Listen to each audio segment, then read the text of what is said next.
on the screen when I click onto the mic, that is when it's on or off, right? Yeah. Not the button that I press on the keyboard that says. Not the button that I press on the keyboard that says. Not the button.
Okay, yep, that was, now it's unmuted. Donna? It reminds me of, he's familiar with Julius Caesar's life. He had a funny experience where he was captured by pirates. And after being captured by pirates, he's sitting there talking to them, and they're kind of being jocular with him. And he says, "I'm going to come back, and I'm going to kill all of you." He's like, as soon as they'll pay whatever ransom, Rome will pay whatever ransom for me, and I'm coming back, and all of you are going to be killed. And they kind of liked him because he was, smart. He's a smart young guy, and they thought it was pretty funny. So they do the exchange. Julius Caesar goes back, comes back, and does what he promised and killed all of them. And what I like about it's not so much the revenge aspect of that story that I find compelling, but that Julius Caesar himself, who eventually rose to the highest rank that you could in the Roman Empire, was himself a competent pugilist. He could himself do the get to fisticuffs if it so required. And so the roofing example makes me think of this, and the analytics thing makes me think of this. And Trish's thing, it's when you're a creative person, and a lot of entrepreneurs are, I'd say probably almost all of them are, all of the successful ones, many of the successful ones are, you can get that vision of what your business ought to be in your head, and you get obsessed with the vision. But the first, as far as I can tell, the easiest way to make your vision into a reality is to start with something that you physically can do. So like Julius Caesar, on his rise to becoming eventual emperor of the entire Roman Empire, could of himself conquer on a 1-to-1 level. He could get into a scrap with somebody and come out the victor. And so he could do that one thing with you can start a great roofing company. Far easier to start a great roofing company if you yourself can get up on the roof and install a new roof. So when you think of what your vision is, still not a doctor with FIA care would have been a heck of a lot easier if I were just a doctor. But what you can do is figure out to realize your vision, what can you actually do? What is a skill that you actually possess that you can leverage on that path? I think for this analytics stuff, heck of a lot easier to go about, because I can actually do the work. If you're SEO marketing, right? So do you actually know how to go about creating a campaign? And some of it, yeah. Right. Not every facet of every strategy, but yeah, quite a bit of it. Sure, but you know what you're talking about, and you can execute to some degree. Like that, I think that's really where all of these things start. It's fine. Obviously, it's easier to do. If this is why doctors start to go into private practice and they have their little businesses. It's because they can wrap their minds around looking at people's knees and the other things they look at and getting paid for that. And as soon as it gets beyond that, they get lost. But I think it's helpful. It's helpful to figure out what you can actually do in the realization of that vision to get on that path. Any thoughts from anybody? Anybody disagree? No. Which part of your model that you felt like that was inaccurate from the beginning? Definitely the price point. We expected, the utilization was just what we forecasted for utilization was wildly off. So your forecast, your prognostication of as far as price, how did you determine that? We looked at publicly available data for primary care utilization from different sources, and then also went to, actually, that's a good question, because not only did we use this, the publicly available data to derive utilization statistics, but we also got into the problem of a little bit of wishful thinking, saying we want to be able to drive so much utilization. And in our case, and it should have been obvious, but it wasn't, doctors or healthcare providers, you can't make patients do anything. So like you could say like we expect utilization to be like we expect to do this many visits in a month. You can't actually make people have that many visits in a month.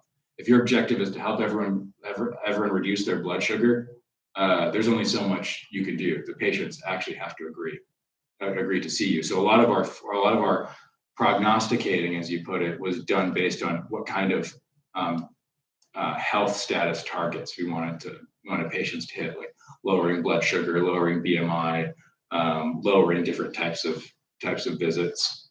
But you can't force people to meet with you. So that also factored into the pricing, having the pricing off. And was that something that you understood beforehand, and then you went ahead with the model that you have, or something you're just learning to understand? But we learned it. We learned it through hard experience. Yeah. And so, but luckily, price is a beautiful thing. Price is a beautiful thing when set in a market economy, because your would-be customers tell you what they're willing to pay. You can't, like, even though you say, well, this type of service should cost so much money, like you're ultimately bound by what people are willing to pay for it. And so part of the revision was we found the price point, and then we had to come back and say, well, how do we need to change the product to accommodate the price point? Because you can't sell Cadillacs for $11,000 and then still be Cadillacs. They will become 1983 Pintos if that's your price point. Actually, it's probably cheaper than 11,000 right now. But that was a big. Well, the point I'm getting at is that, like, when you say that you can't force people to go see a doctor, is whatever you said? Yeah. But you knew that ahead of time, though, right? Or is that something you didn't know but not accept? Yeah. Well, I mean, it's just like it's you know it intuitively, but you also, like, it's kind of in the pursuit of the objective of lowering patient, lowering bad patient health indicators. I think we got more bullish as to how much effect we could have on that. And I think it's kind of easy with a lot of startups. You start getting in your head, well, we could launch this product. Oh, and then we could do this. It's like you and whomever else is on your team can very quickly get to a point of, and that's how we get to $1 billion valuation.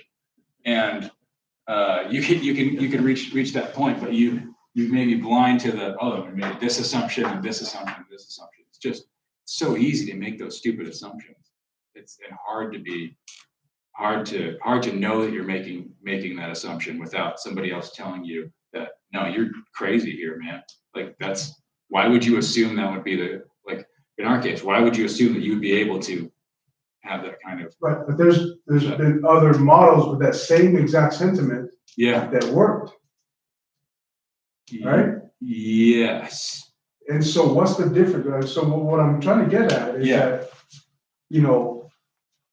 there's, if there's an ingredient or a formula to making that work, because there's, and not many has done that, and I'm sure there's other factors of just being at the right place at the right time, and of people having to the exact same format of what you're doing with models and everything, but it went their way. Yeah.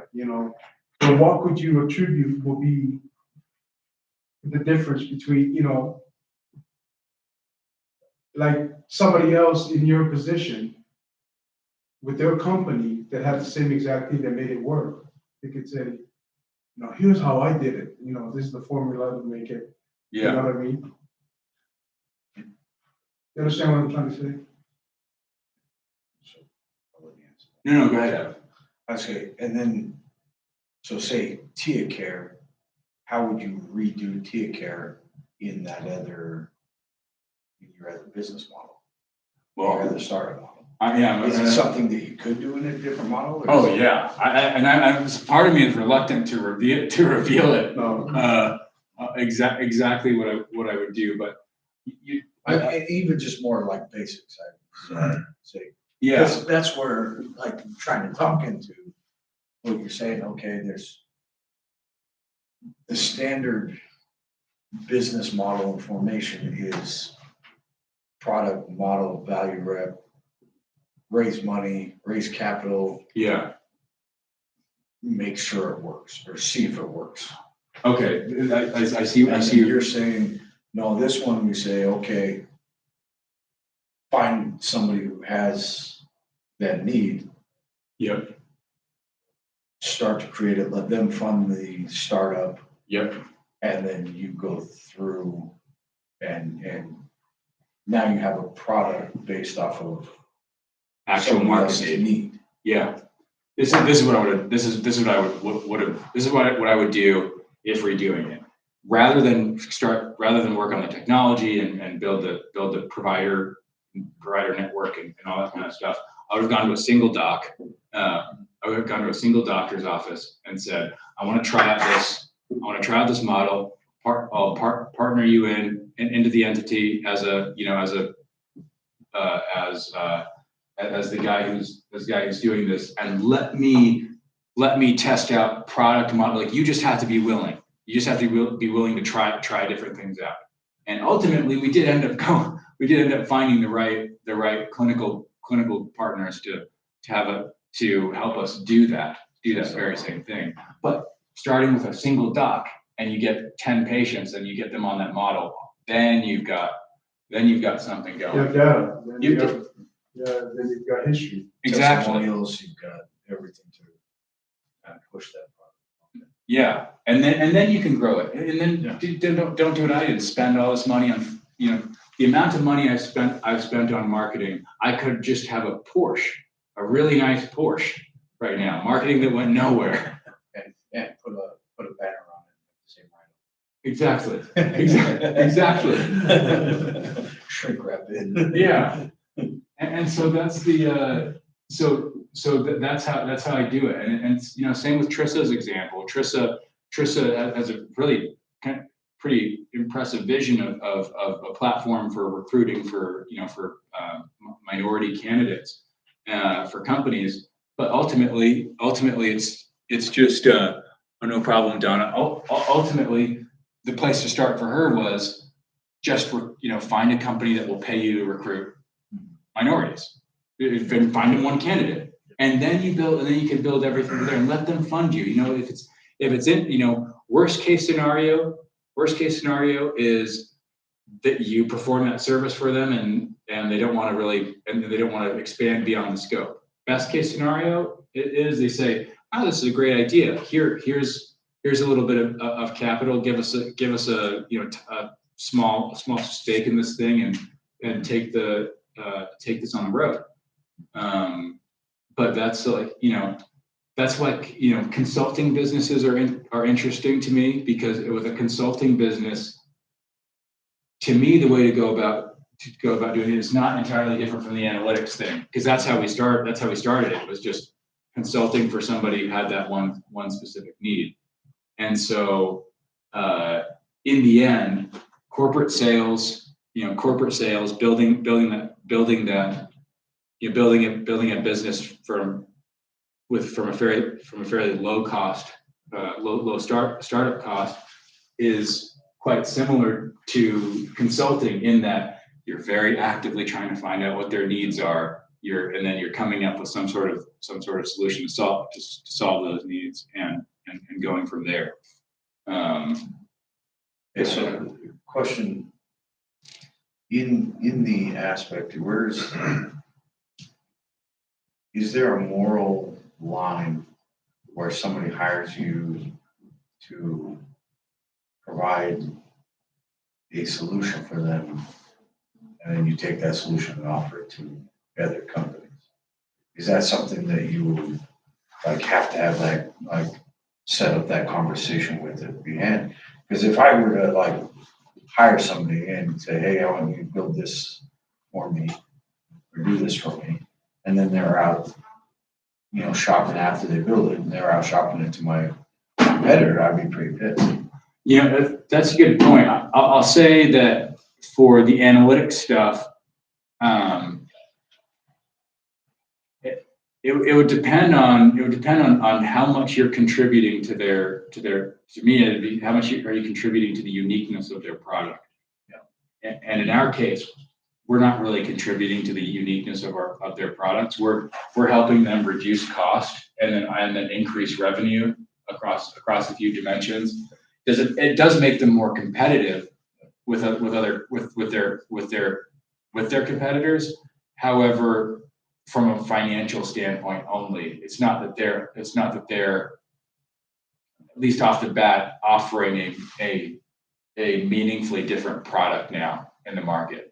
That's a good call out. If you're an engineer, if you're a software engineer and you're building out new technologies for somebody, it gets way more sticky. And that's part of the thing where I've seen a bit of, we see a lot of, like, especially if they're giving you 80% of your business. Yes. And you're adding 20%, and then you're taking it out to competition.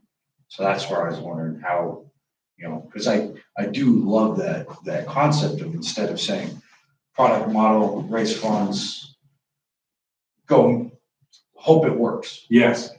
Versus, okay, let's do a market sample. Let's try and get somebody to partner in, come in. And I think it's different where you say, okay, I've got this idea. I'd like to partner with you, doctor. Yeah. To come in and we try this out with a few of your patients. Yeah. Get, a data sampling check and see, yeah, how be able to create actual statistics that you're able to then scale on a large, put in the scale to push and then raise money to grow and go. But so I love that idea, and it's given me a lot of ideas on some of the things that I've been working on. But oh, sweet. But I've wondered, like, how, if you're coming in and you're saying, hey, what are your needs, business? Yeah. And then you take a lot of their information or something and build it. Seems like you could kind of get into a moral, or even a legal point. I'm not a lawyer, but if you're getting a lot of proprietary information from somebody and then putting it into a function that you're selling to competitors, you're going to get smacked in the face pretty quick. I 100% agree. And so this is where you can do, like, my old digs at Optum and United Healthcare. You could just do what Optum did. UHC created Optum. Optum's providing all these services to UHC, and UHC says, we own you. Now go do this for every other health plan in the country. And so you could just give them a piece. Yeah. And take that off. And what you're saying gave me sparked something. I'm trying to remember what it was. You were saying, what do you do in that situation where you're offering something to somebody? I can't remember what it was. Can I make a comment? Yeah. Like, say there's in the restaurant industry, right? There's 2 Chinese restaurants. One of them solicits your services to go out there and to consult with them, and you do it. I think the thing is like, even if there are 2 Chinese restaurants, they might have some things that are similar, but the way they run it may be different, and the menu might be different, and the location might be different. So even if you were to take some things, it's never going to be the same 100% of the time, because one of those restaurants might have like maybe 3 employees, the other one 30. Yeah. Because one's right by the football stadium or something like that, and they're always constantly busy. And then the other place is like, well, one problem with that restaurant that has 3 employees is your patient. Yes. Yeah, right there. And then, so it's the landscape of what the objective, what their needs are. And so are things going to be similar? I think there would be, which would make your job easier. Yeah. But at the same time, it's just like, it's kind of like plug and play. It's like, these things are relevant to it, but then you still have to do work to customize Yeah, their solutions due to your expertise and everything like that. Also, I think, and plus when people are experts at things and they see a problem like a mechanic, they're like, oh, I've seen this before, I've heard this before, I know what this is, but it's never quite the same because they need a tinker, I use that word to make it work completely. That's just my thought. I agree with you, and I remember what that comment sparked, Adam. This is anyone who's taken the intro econ class in college, and remember I TA'd for this class when I was in college.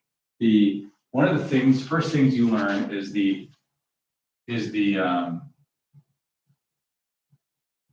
Hot crazy matrix. Oh, yeah, the hot crazy matrix. That reminds me of Facebook. But, Yeah. ultimately, Facebook started like Zuckerberg made Facebook by himself. So you talk about like starting a company with something that you physically can do yourself. That's interesting corollary there. but he also had ideas and pieces that were from somebody else. And Yes. They ended up losing and having to pay because he folded so many pieces, and that was kind of where part of that thing was. That's where I was like, how do you avoid getting into a position like that? That's right. The thing in intro to econ that you learn is that this is where this axis, where the y-axis is price and the x-axis is quantity. You find that with a demand curve going this way and a supply curve going this way, you end up with an equilibrium point where there's an equilibrium price and then there's some equilibrium quantity of a good. If this is $10 in the market, and for some, based on supply and demand, that means you'll sell 50 Girl Scout cookie boxes. Now, when we decrease the price here, you end up with a greater quantity of whatever it is. If you lower the price, it doesn't mean you're gonna make more money, like make more profit, but you increase the quantity of Girl Scout cookie boxes that you can sell. And the reason I like this concept of building a business as an appendage, as a little symbiote to a company's need is that it radically reduces the barrier to entry. It radically reduces the price it costs you to start your own business and to get on that journey. If you want to be on that journey, but like it reduces the cost. And what venture capitalists do is they attempt to reduce the cost of you starting your business by just giving you capital. They reduce the risk of you doing it, but it's this huge risk. It still remains a huge risk as far as whether the business is going to succeed in the market. So, Will, you talked yesterday about Cortez burning his ships as soon as he gets to the Americas. He's like, we are going to make this work. That is the venture capital. To me, that's the venture capital route of businesses. You're like, we're taking the 10 million in funding. We're going to hit it. We're going to go ham on this market. And we're either win or we're going to lose. But it's very costly to do so. And so what I like about this other model is by reducing the cost, you're reducing the barrier to entry for people. And honestly, if that means what that means for, if we were in charge of the government, which we're not, like you want to do everything in your power to reduce the cost, the barrier to entry for people to start their own businesses, because that fosters innovation and creativity, and you have more people out there doing stuff. You can reduce the price to about zero when you use that method of working with somebody who already wants to hire you.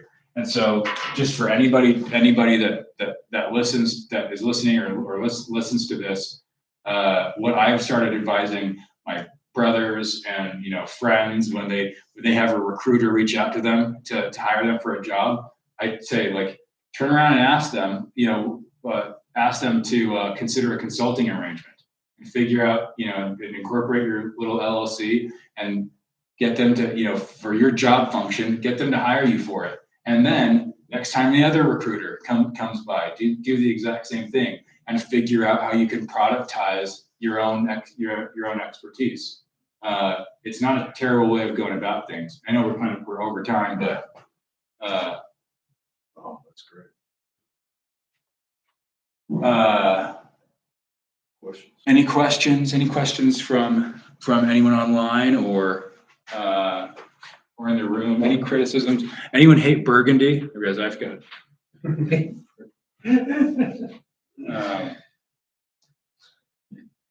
If none, then thanks, guys. We'll talk soon. Thanks for everyone listening online, and thanks for everyone coming here. Yay. I think we'll take a break, Will. Yeah. Probably just a 5-minute break. 5-minute break. We'll talk to you guys in just a sec. Might go upset.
Hi, everybody. We have Sam Luthor. He's going to be talking about mental health issues. And so without further ado, we'll just let him get at it. Thanks. Greetings, everyone. My name is Sam Lutui. I am with Premier Psychological Counseling and Consulting. We deal with mental health, and we deal with all aspects of mental health, from therapy to transcranial magnetic stimulation of the brain as an alternative to antidepressant medications, and also with life design, of where we help you with the different modalities of meditation, fitness, and nutrition, and my specialty, which is music, to help you kind of put you on a path of living a healthier lifestyle in both mind, body, and spirit. And we try to focus on those three areas and providing tools and ways to enhance your ability to live a better and more productive and healthier life. Now, I'm grateful for the opportunity to be here this morning to share with you some things that I've learned both in business and in what I do. Now, I want to be talking about two different things. So, mental health in regards to business. How does this weigh into business? Now, I'm going to be talking about my personal life as well as my professional life. And I think in business in general, having your personal life and your professional life, it's a wonderful balance of trying to figure out which is more important, which if one affects the other, right? If someone with a professional life, could their personal life affect what they do professionally? We've seen it over and over again, right?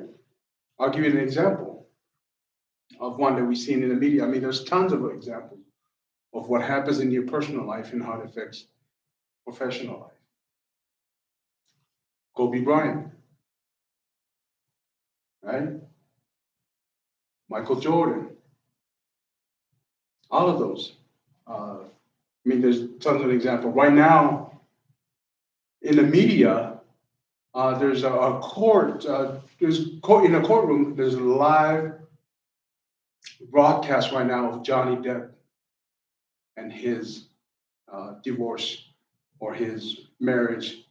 He's suing his ex-wife for $50 million in damages. Right? Now, Johnny Depp is an actor, he's an artist, and he's very good at what he does. So is what happening right now in his personal life, does that affect the professional life? Right? And so as you become an entrepreneur and as you become a business person, does your personal life affect what you're trying to do? If you're trying to start up a business, does some of the things that you're going through, your insecurities, all of those things, do they affect what you're doing professionally? All right. Now, you heard earlier Stephen talking about his business, of what happened, the business model that he set up, and they had these projections. They were excited about it. They, went forward with a lot of people in different businesses. The startups, the statistics that he stated, most of them fail. 90%, 9 out of 10 companies will fail. And he was talking about some of the ailments that they were going through from the very beginning. And they were excited and went at it with, a different mindset and found out the hard way that, there's some things that they should have learned, that they should have understood. Now, I had some experiences early on in my professional life of where my personal belief affected my business. I had a business and I was teaching, doing kind of like the stuff that I'm doing now. And I had an opportunity with some people that were in the media. They were hot at the time to do some great work with them.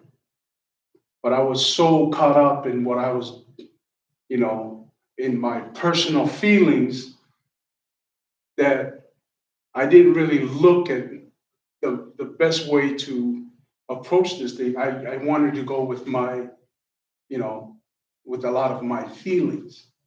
And my feelings was based on the stuff that I was thinking at the time.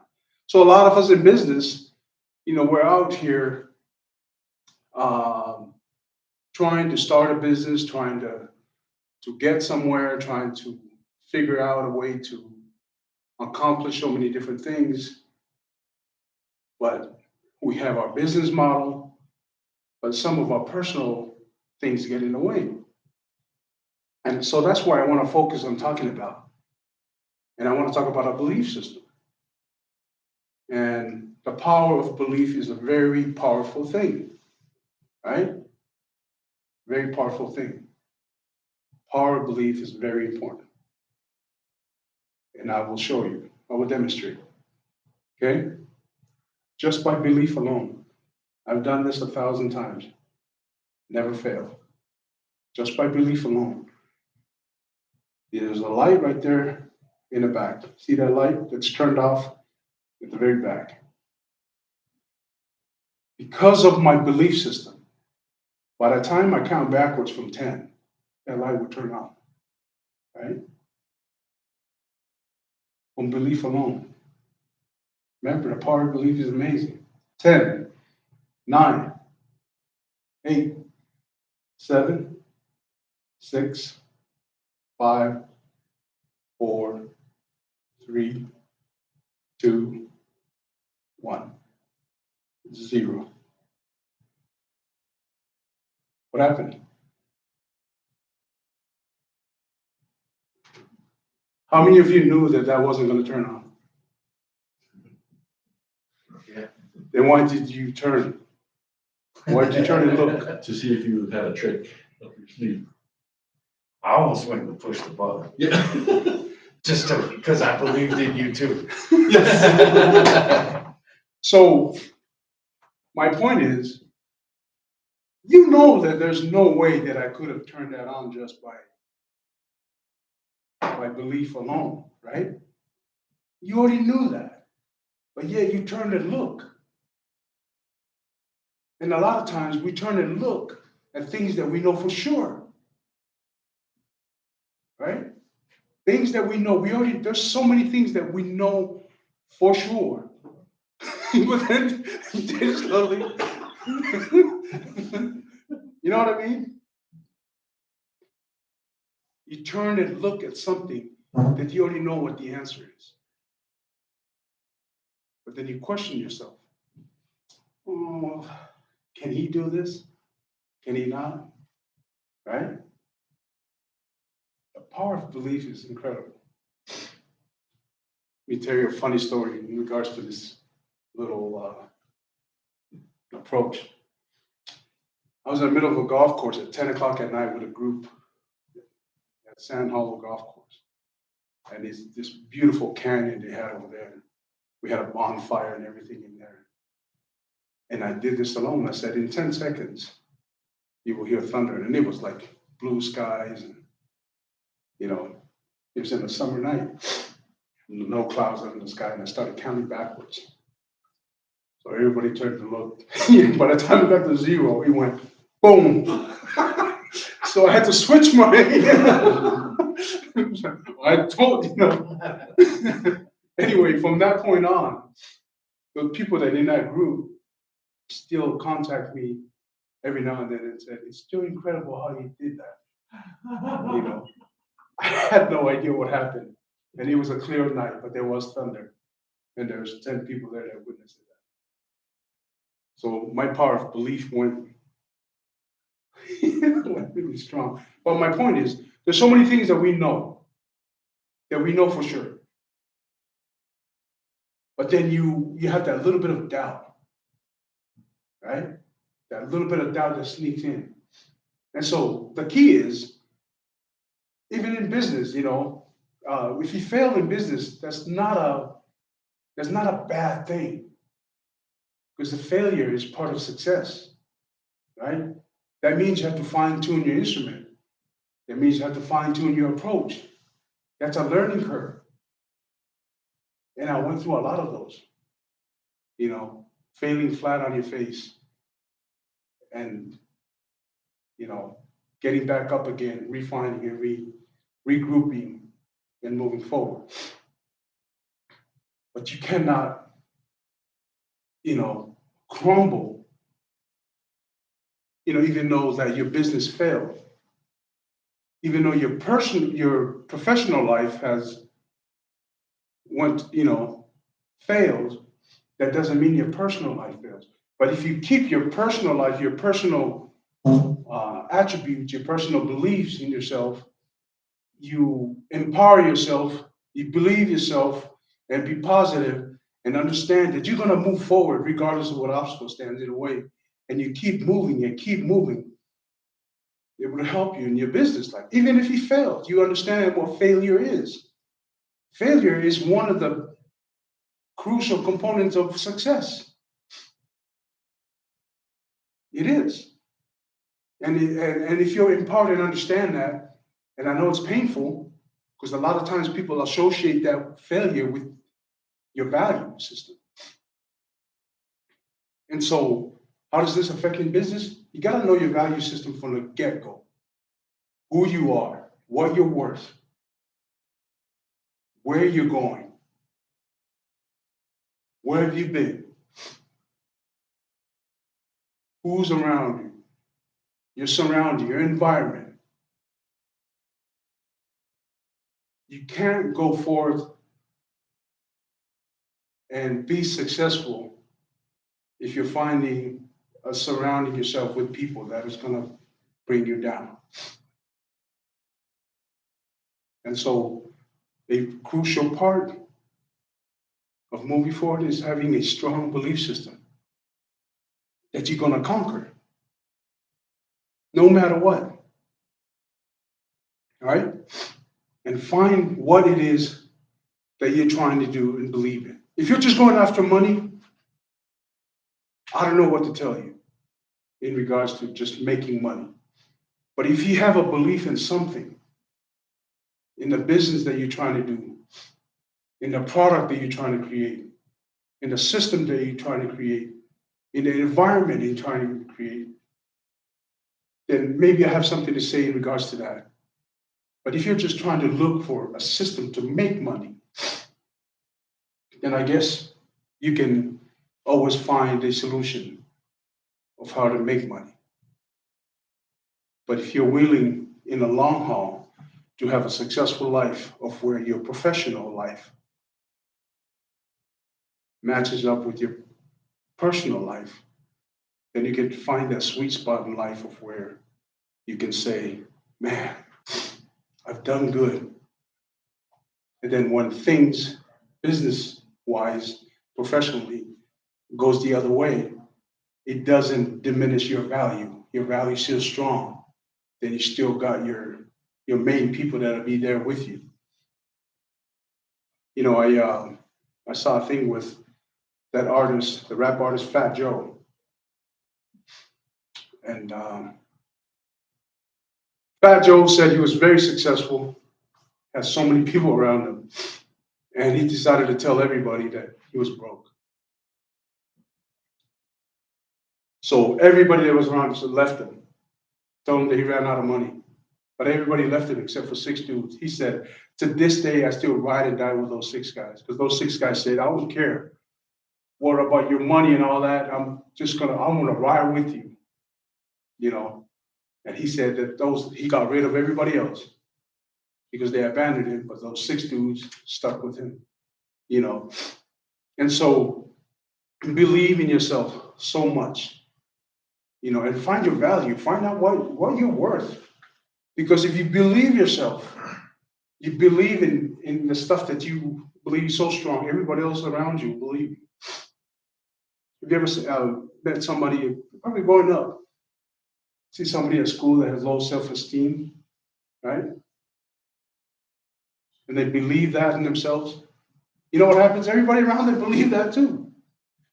So what you believe, you will generate that energy. To believe in your product, in your approach, in your system. And then failure is not a factor in whether you succeed or not, or whether it stops your progress.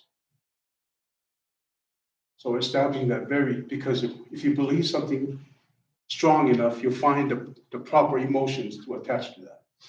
And those emotions, those feelings will help you with whatever actions that you take and you move forward. So it's really crucial that you find out who you are. If you're going into business as a broken, insecure individual, what kind of decision are you making in business? Does that factor into it? Right? Yes, your insecurities and stuff will factor into how you make decisions. I have a friend who's very successful. He's a millionaire right now. He has made a lot of crucial decisions or lost out on millions of dollars because of his personal inner thoughts and beliefs in himself that was very crucial in his decision making. So it's very important that you take care of that part of your personal life. That you're a strong, empowered individual, make a decision in your professional life. I think you go farther and you go a long way. Any questions so far? You can show that model of the show. Oh, yes. I love that belief system. So I want to talk about your belief system. I'm going to go in a different color from Stephen.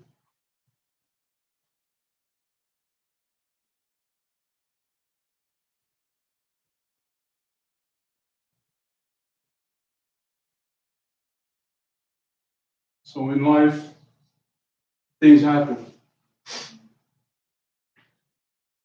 And when things happen,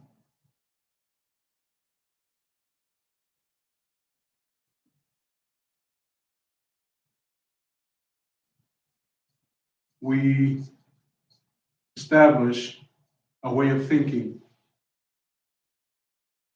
Our thoughts, our beliefs, and then we attach our feelings or emotions to it, which has an effect on our actions or our behavior. So a lot of my patients or clients that come see me, they come with different avenue of life. A lot of them will go through different mental health issues. And so as we start going and asking them questions and going through their life history, doing their timeline, we figure out that some individual, and I'll just pick a topic that's common.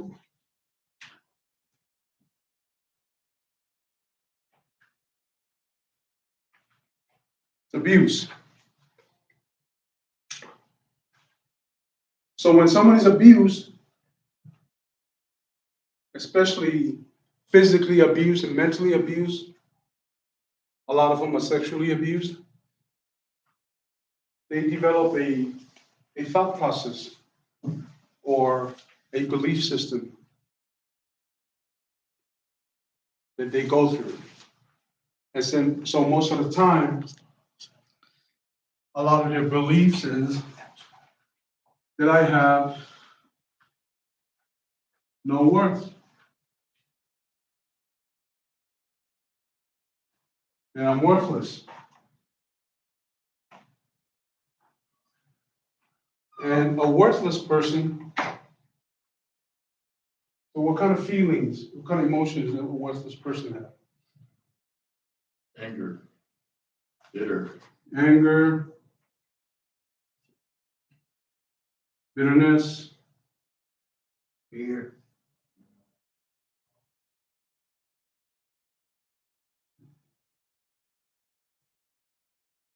fear, sadness, alone, Distrust. distrust,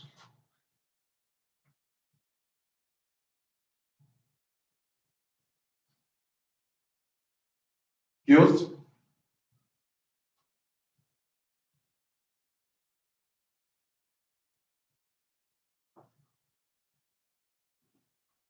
and what kind of a behavior does an angry person have? violence, Yeah, they're violent sometimes, right? Withdrawn. Yeah, isolation, I guess. Yeah. They're isolated. Some of them result to suicide. numbing, yeah, even self-harm. Addiction. Addiction, just to name a few.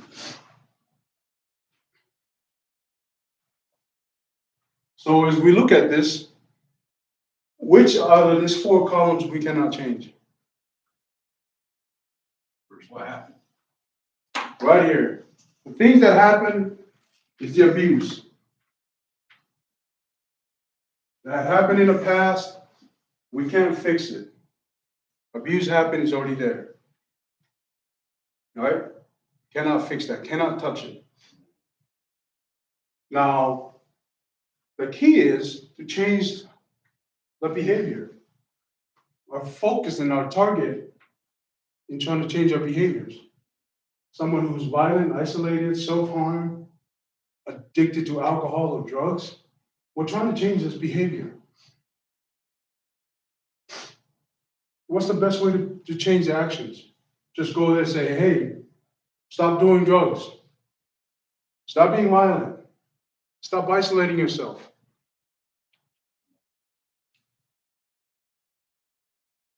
So somebody who does all this, these actions, or most of our actions, are based on how we feel, right? And most of our feelings are based on how we think. And most of our thoughts comes from the things that happen to us. And so to change the actions or the behavior, we have to change how we feel. But really, to change how we feel is to change how we think. Because we cannot go back and change what happened. We can only change how we think from here on out. And I always share this story about the twin brothers. Two twins, identical twins. One was a productive member of society, had a great job, was successful, owned his home, had a wife and children, and was well respected in his hometown. In the same hometown his twin brother lived. His twin brother was in and out of jail, in and out of relationships, couldn't hold a job, alcoholic, and so forth and so forth.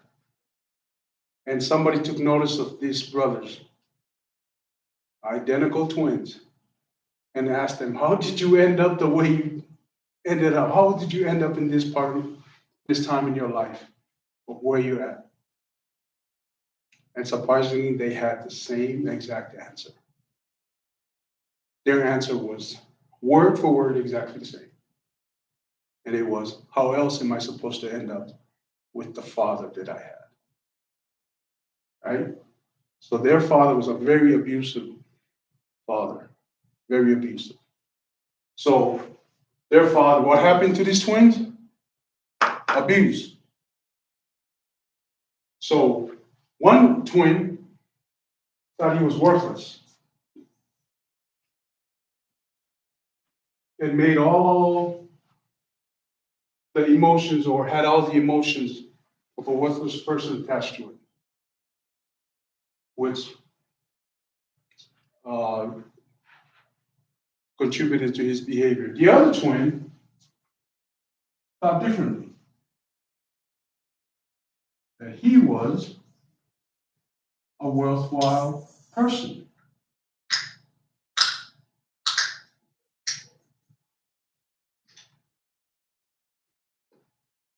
And so somebody who feels or who thinks that they're worth something, that knows of their worth, would feel differently. So was he angry? No, he wasn't angry. He had different emotions. Was he bitter? No, he wasn't bitter. Was he sad? No. And so he attached different emotions because he thought differently. He was happy, he was content, he was hopeful.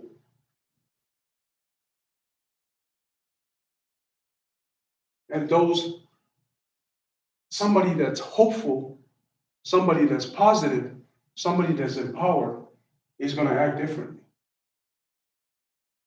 It's going to have different set of actions of where he's never going to quit, right? Because he's empowered, because he knows where he came from, right? Because he doesn't want that same result. So whenever he had to stumble into his first obstacle in life, he didn't quit. He kept moving forward and overcome that because he had a goal in mind.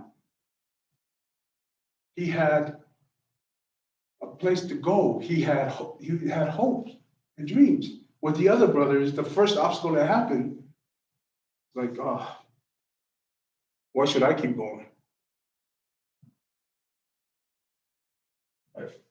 I've heard that a lot in like sales, right? Right. The different mindset of people who, successful salespeople versus people who are in sales and don't end up staying in sales. And part of it is because of rejection.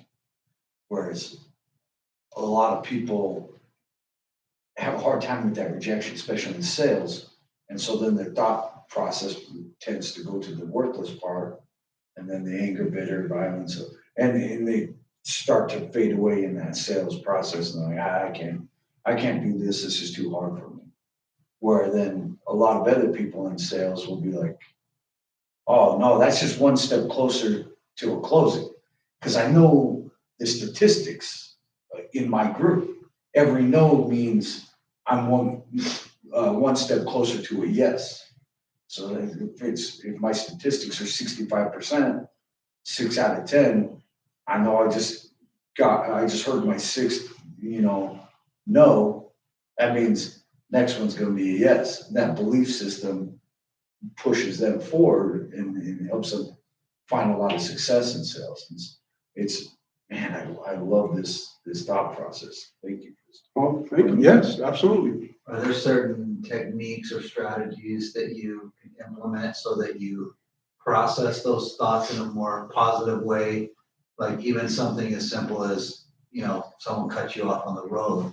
You can either get really mad and act aggressively, or you can train your mind to process those things in a way that's a little more rational and calm and seeing it for what it is rather than reacting emotionally. Absolutely. Now, in my process, my specialty is music, where I use the components of music to help you through those processes of establishing a belief system that's tangible. But to have that, to get rid of these thought process is to find something that's factual about yourself that you can build upon. And so whenever, people are struggling to move or to find something about themselves to, of any worth, my suggestion is always find something that you know for sure. What is it that you know for sure? Right? Well, I know for sure that my kids love me. Oh, great. Start on that. Okay? That's great. They're loving you for a reason. Not just because you're their mother, you're their safe haven. You're their, they're everything in life. They look at you for hope and all that. Start with that. Start with that your kids love you, and then go from there. Find another thing that you know for sure. What is it that you know for sure? And those is a good starting point. And then go to the next one. Okay, my kids love me. Okay, I can drive. Okay, I can put a sentence together, and I can put a proposal together, or whatever. I'm good in math. All of those things. Because all those things that are for sure, that that are factual and tangible, that you can slowly dim this out. And then you start developing a list of things, and then you re-engineering the way you think into becoming a person who's worthwhile, who has value, who has self-worth, who's empowered, who's positive, who's moving forward, and who's ready to go through the process, and even going through a failed business or failed whatever. I was thinking about that. I was trying to put okay, what in traffic, how would I change that mindset? I was sitting there thinking, oftentimes it's like, oh, they just cut me off, and you take it as like a personal attack. Usually they don't even know you're there. Yeah. 90% of the time, they just have somewhere they need to go. And so I was thinking, oh, change that process, that thought process. Say, instead of being an attack, it's just that person has something. Right. I need to just help, get out of that way, go, or whatever it is. I thought you just changing that a little, but Along those same that's so lines, powerful. like with anything in life, even if someone intentionally wrongs you, and it's not because a lot of times in traffic or things like that, it's just an error of not knowing. And so we get so angry over something that someone didn't need to do. Yeah. But even in the case that someone means to harm us, we can either take that and say, okay, I'm going to react, and I'm going to give that decision that person made all the power in the world to impact my life and my happiness. Or I can just leave it there and say, you know what? I can choose. That's that same thing. It's like I can choose to give that all the power in the world, or I can choose to give it no power and just carry on.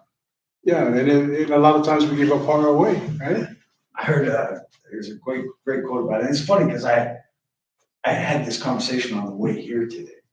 My kid was in a Pinewood Derby on Tuesday, and the neighborhood just decided to give like a bunch of random awards, trying to make everybody feel like they're special or whatever.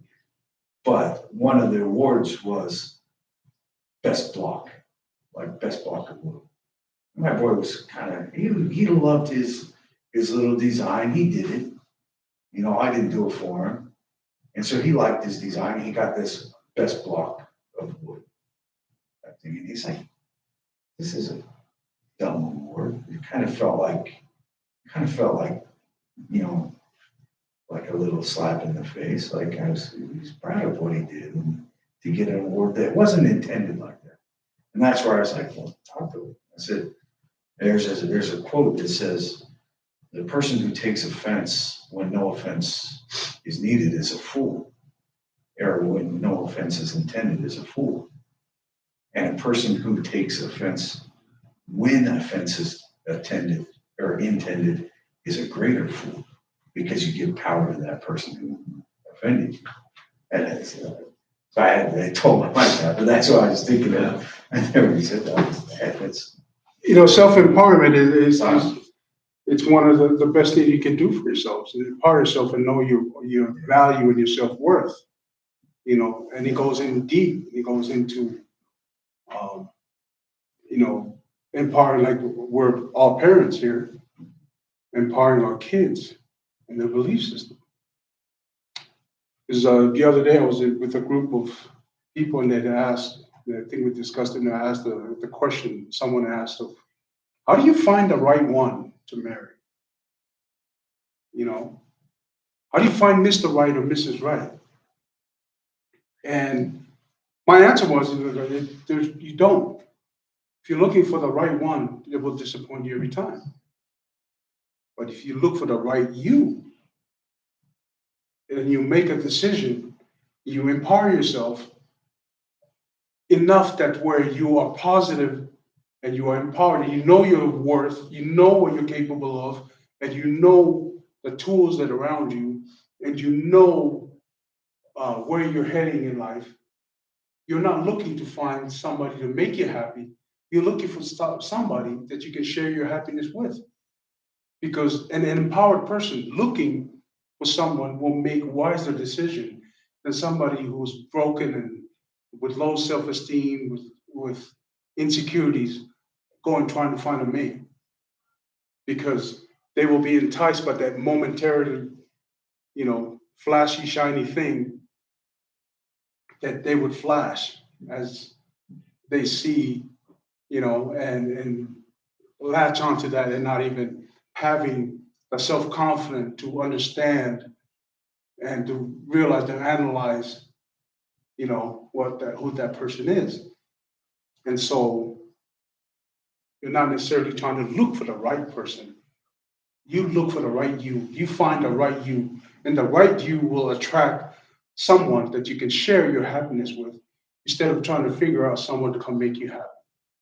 If you're looking for someone to make you happy, you look for the right job to make you happy, the right car, the right house, you will be disappointed every time. So, any other questions? I think that thing of the zoo that no one orders. I like that. Because I think it's part of like belief, or is it intention or something? Well, it's he was asking a question of how do you train somebody to, not get caught up and not be offended when somebody cuts you off, and that's more of really of how you feel about yourself. Somebody who's empowered and knows their self-worth, will they get bothered by somebody who cuts them off? No, I mean, why would they? Because they understand who they are. Yes, but somebody who's insecure about themselves and not sure how much they're worth, they'll be offended every time because they think it's a shot on their stock, right? I think somebody, just diminish their stock value. And so there's a technique that I use with music, that what he's talking about, it's through space and time. Like if you're looking at a tiger in a cage, what keeps that tiger safely in the cage and from going out is not necessarily the bars, but the space between the bars. So the space between the bars is what keeps the tiger in the cage. Because if you have a bar here and a bar there, the tiger can walk right through. But if you put the bars just in its proper space, give the cage enough proper strength to keep him inside.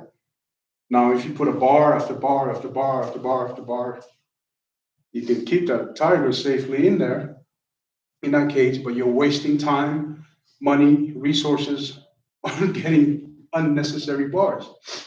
So a lot of us, what we do a lot of times is that we don't put the bars in its right place.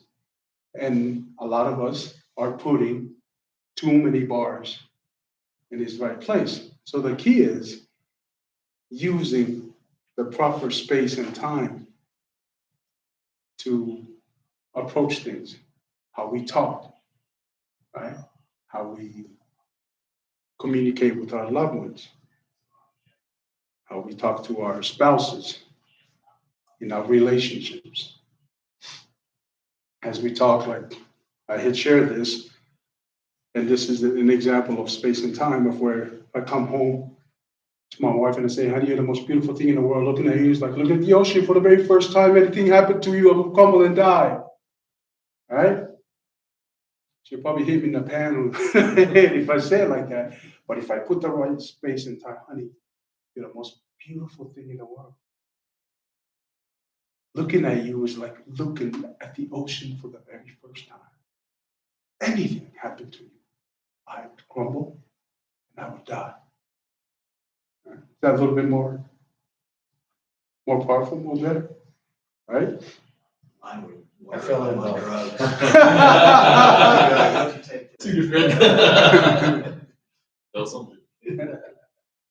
So finding a proper space, even right in heated arguments of where we're fighting to be right, right?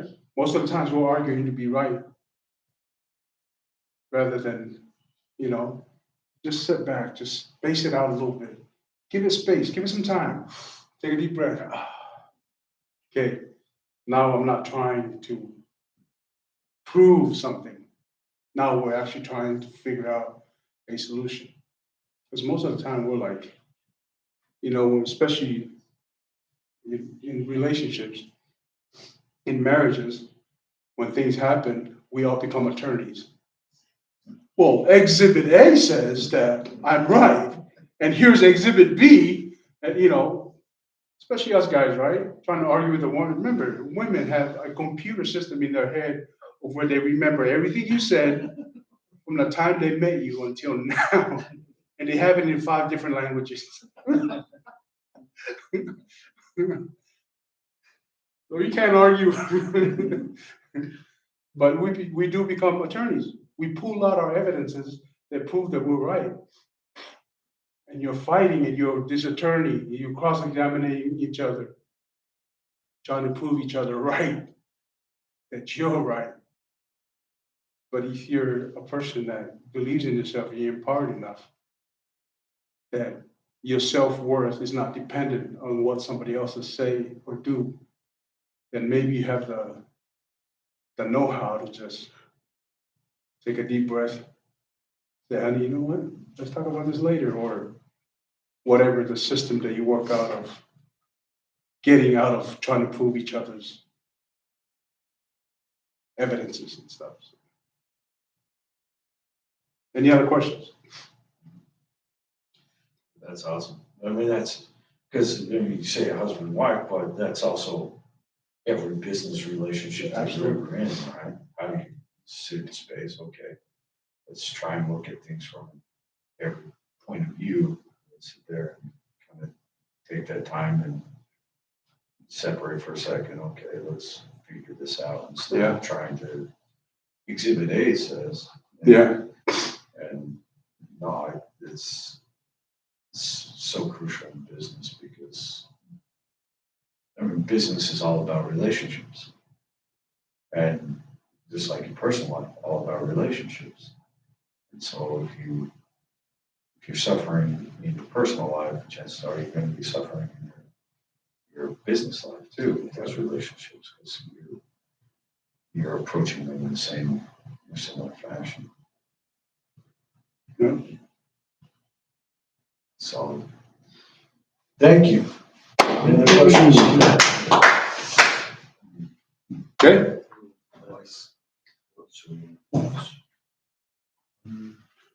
Pause it up and then, so we'll pause and then we get one.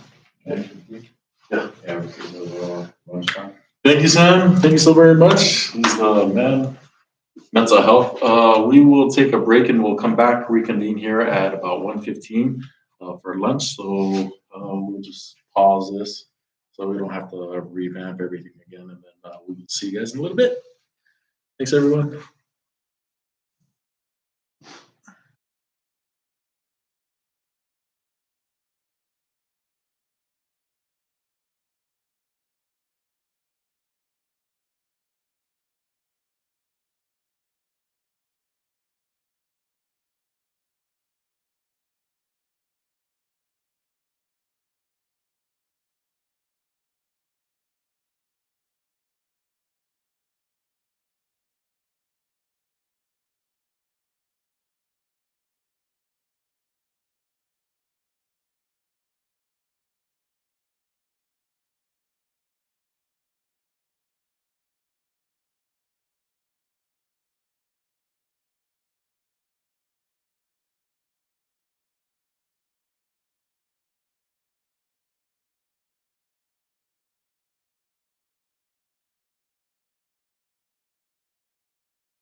Hello, everybody. Thank you for staying with us. We just to give you guys a little bit of a, a heads up, we have been having some problems with YouTube. And so for tomorrow, I will send everybody a message via email or text um, of a Zoom link. And I think if you guys don't have a Zoom link, then just let me know, and then we'll kind of go from there. I think the thing is that I don't know what's happening with our connection with YouTube, but for the past few days, yesterday and today, it's been extremely slow. It has nothing to do with the Wi-Fi here, and I'm wondering if I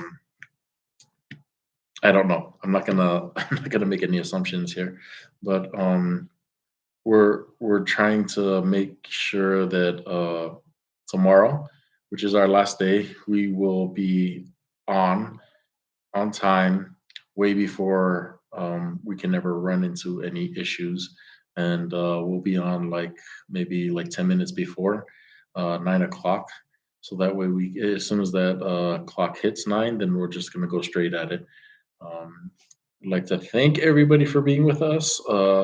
Just giving you guys a Oh, okay. Yes. Okay. So everybody's okay with Zoom. Okay, so I'll send that out today to everybody for Zoom, so that way we can just be on it. Again, I apologize for the technical issues and problems that we have had, but I, yeah, everybody was telling me that YouTube is a really good platform to run, and I'm sure it is. It's just we haven't been able to make it run as I guess we had expected it to. So just to give you guys a heads up, we have two more presentations to end off today. The first one, we have David Kimball, and he is in charge of online marketing. What he's going to talk about today is SEOs, or search engine optimizations, and he'll talk about all of the details with that. Immediately following him is going to be Adam Griffey. Um, and his one of his specialties is IT. And one of the biggest things with IT is cybersecurity. I think there's a lot of people that don't quite understand how important that is.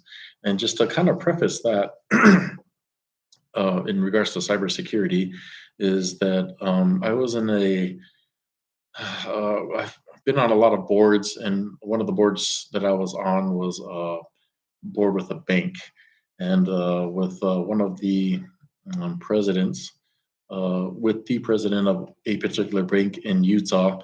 I asked him what is one of his biggest expenses, because I wanted to know. It's a big size bank. It's they have like over two, maybe 3,000 employees. It's a multi-state bank, and one of the things that he told me is as one of the biggest um, expenses that he has.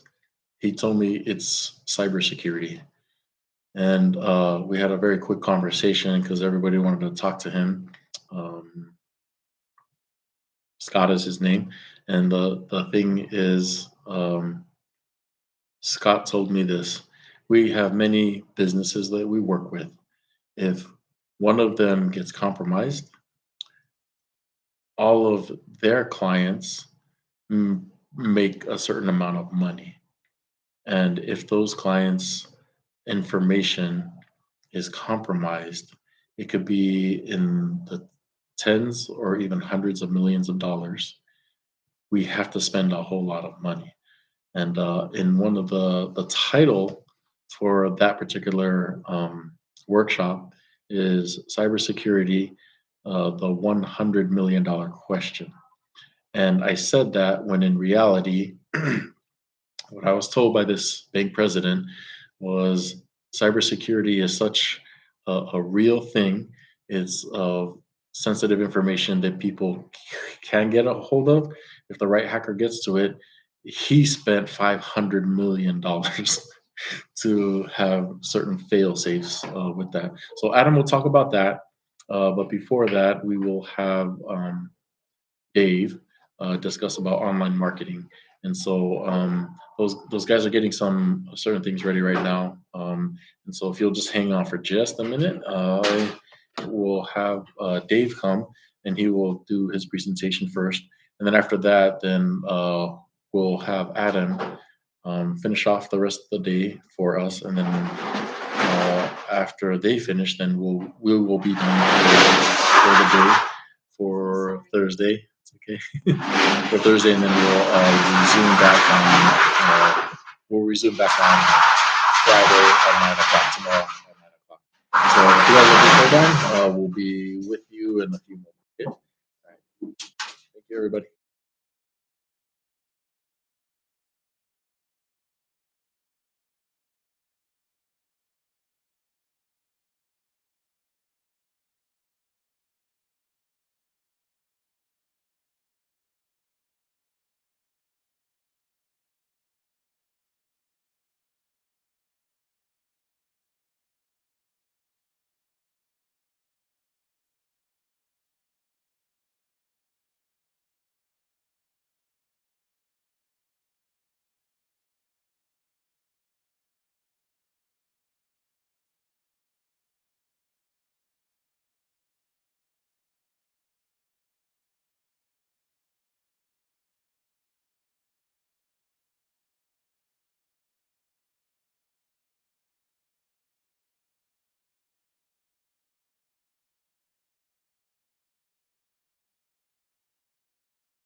Goes off my muted section well. Now it is not muted.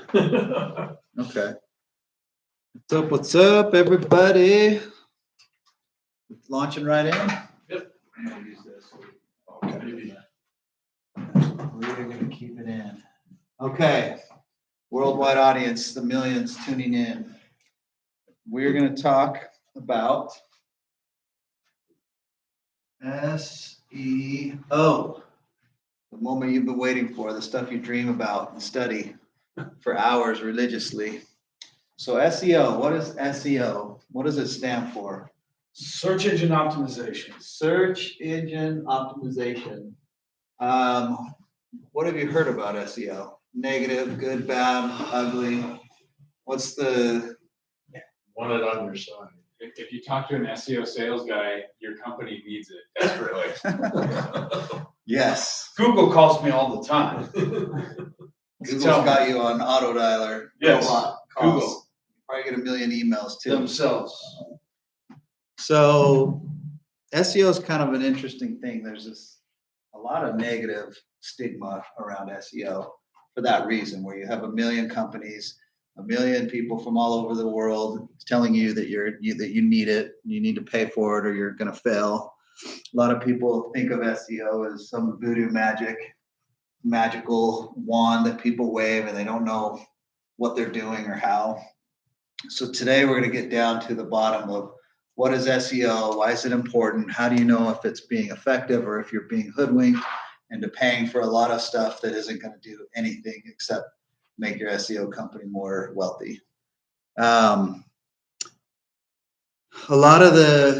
two most common frustrations I hear with SEO are, first, that a lot of companies will require a contract. So they'll say, because it's a long-term strategy, we need 6 months or we need a year, or, in order to measure its effectiveness. And so a lot of people get locked into a contract, and then things aren't moving. They see no difference in growth from their business. Which is funny, since 90% of them just do pay-per-click. What's So that? that's not a long-term strategy. Yeah, There's a lot of them just do pay-per-click, Yeah. which isn't a long-term strategy. yeah. So, and we'll talk about SEO versus SEM, which is search engine marketing, pay-per-click stuff.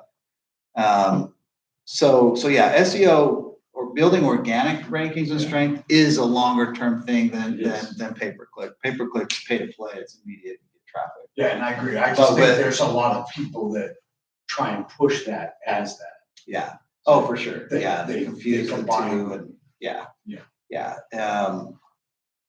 And so, being that it's longer term contracts is a frustration. And then the second, which is even more apparent, is transparency. With SEO, all the time you get people saying, I pay this guy or pay this firm, but I have no clue what they do. I just see the bill every month. And whether it's, hey, we're working on your campaign for 10 hours this month, or, we're doing all this stuff that's going to make a huge difference in your business. Like, how do you quantify? Where's the transparency in exactly what you're doing and how you're getting someone to show up on Google? So we're going to talk about both of those things. There was a study that Google did. This kind of gets to why SEO is even a thing, why it's a $1 billion industry with so many different companies that do it.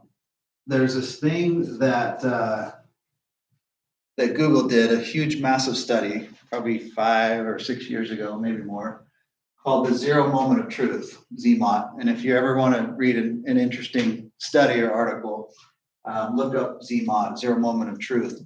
Basically, what Google did is they did this massive study across all different kinds of industries, and they compared businesses and websites and performance, and they tried to figure out why some were more successful than others. And a lot of times, people think of, how is my website going to be successful, or how am I going to get a lot of inbound leads and traffic and grow and use my website for the marketing tool it was intended to be. And so they think that if they have a really beautiful website that will impress people when they get there, then that's the key. Or they think if their messaging has to be dialed in to where their headline and their call to action and all their content is really hitting on all the right notes, and that's going to be the differentiator.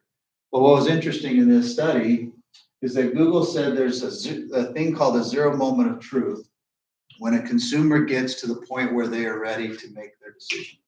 And if you think about your own buying habits, whether you're looking for tires or you're looking for a car, you do a lot of research leading up to it. For some purchases, it's more research than others. But you always get to a point where you've done the research and you think, okay, I'm going to make a buying decision now, and I'm going to go and find something that I'm going to buy or who I'm going to buy it from. And that moment is called the zero moment of truth. And what Google found is that if you show up as a company as an option when someone hits this moment of the zero moment of truth, that is about 95% of success. It is simply being found. It doesn't matter how fancy your website is, how crafty your message is, it's simply being there. And if you're there, you're in the game. If you're not, then you're not. So that's kind of the whole philosophy around SEO, is how do you show up when someone reaches that zero moment of truth and they're ready to decide, this is who I'm going to purchase this from. This is the business I'm going with. This is the product I'm buying. You look, Adam, like you're pensive. You have a comment on that? I think that's awesome. I'm digesting that information because a lot of times, designers, and you have everybody that's in this thing that says, oh no, it's your branding. Oh, it's your it goes through all the different, your styles and all these different things that you worry about and you think they go into websites and website building, but to realize that, okay, at that zero moment of truth, just being there is that crucial step. Yep. It's interesting. Is that the same reason people usually marry someone from their hometown or high school? Just because they're the first person. Because they're there. They were there. Yeah, true. It's an option. All right. That's a yes or no. No, I mean, and it's not to discount having a good message or a good website or being a pretty nice person that would be good to marry. But it's timing. Like, so much of it is timing. And when we look at Google search, kind of funny story. So my very first job in marketing and advertising was with Dex Yellow Pages. So I was out of college. I was doing music for a while, and then I was ready to get a big boy job. Oh, that's okay. So I was I'm just looking at comments to see. Oh, someone's saying they can't hear anything. Oh, never mind. I think we're good now. Okay, yeah, I think we're okay. No recent comments. So my very first job was with Dex Yellow Pages out of college. Once I was done doing music and I decided I needed a real job. And if you guys remember, like, the Dex Yellow Page phone books were massive, like super thick. And at the time, the premise job, which is the big accounts at Dex, was a sales job that you had to either wait till someone died or retired to get, because it was so coveted. And it was like cush job, awesome money. And it was a no-brainer because that's where people went to find a local business. Like, there was no other place. And so you would go meet with a plumber and he would have a big 2-page ad and was paying 20 grand a month for this ad. But it would pay back in spades because anytime someone had a broken pipe, guess where they're going? Right to the Yellow Page. And it's this exact same concept. When you have that need and it's someone's raising their hand and saying, I need something right now, showing up is the name of the game. And so you'd have this competition where people were buying who could get the first double truck or who could do AAA in their name so that they come up before the other guys. And so there's always this race to be first. And so fast forward a number of years, probably 6 or 7 years into that career, and this little thing started coming out, smartphones started coming out, and this started becoming the Yellow Pages. It's a lot smaller, a lot quicker, a lot easier to find things. So that technology started changing almost overnight. And I saw the writing on the wall pretty quickly where I'm like, yeah, these books are just going to become scrap paper. Like, people aren't going to use these anymore. So that's when I transitioned and started getting into internet marketing. But it made a lot of sense focusing on Google strategy because it was very similar to Yellow Page strategy. It's search driven, it's intent driven. And if you can help people show up there, then usually that's a great recipe and you're going to find a lot of success. So let's touch on something that came up earlier. Organic versus paid ad, SEO versus SEM. So when we look at a normal Google page, usually for any search that you're going to do, there's a little search box, you're going to type something in, and on the results, you're going to see about 3 to 4 ads there that are paid ads, and you can, the giveaways, you see a little ad, little bold thing that says ad by them.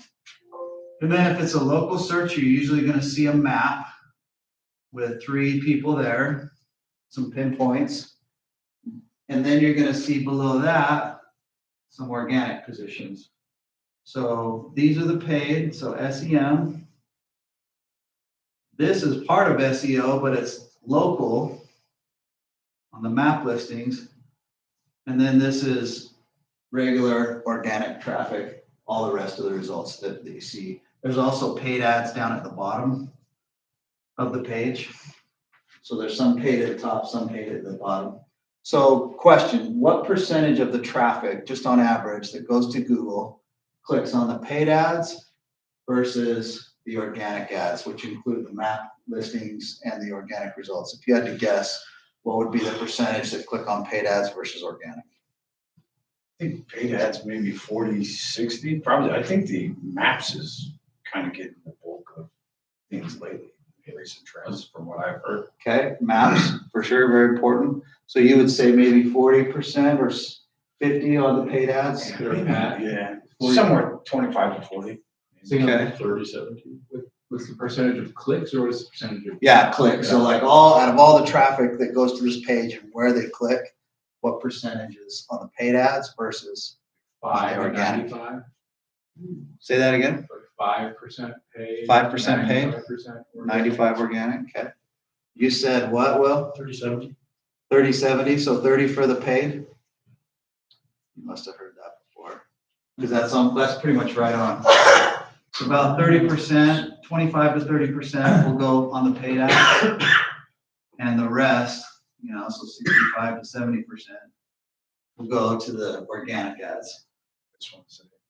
For whatever. To 25 to 40. Yeah, Adam, you weren't as confident to say a Oh, direct number like Will, so you're a okay, little so too he won. broad on your.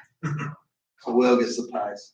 Will, yeah, question. And having said that, for me, like when I'm going through those things, and if I see right next to a link that says paid ad, for some reason it turns me off. Yeah. Because I interpret that as like you're selling me.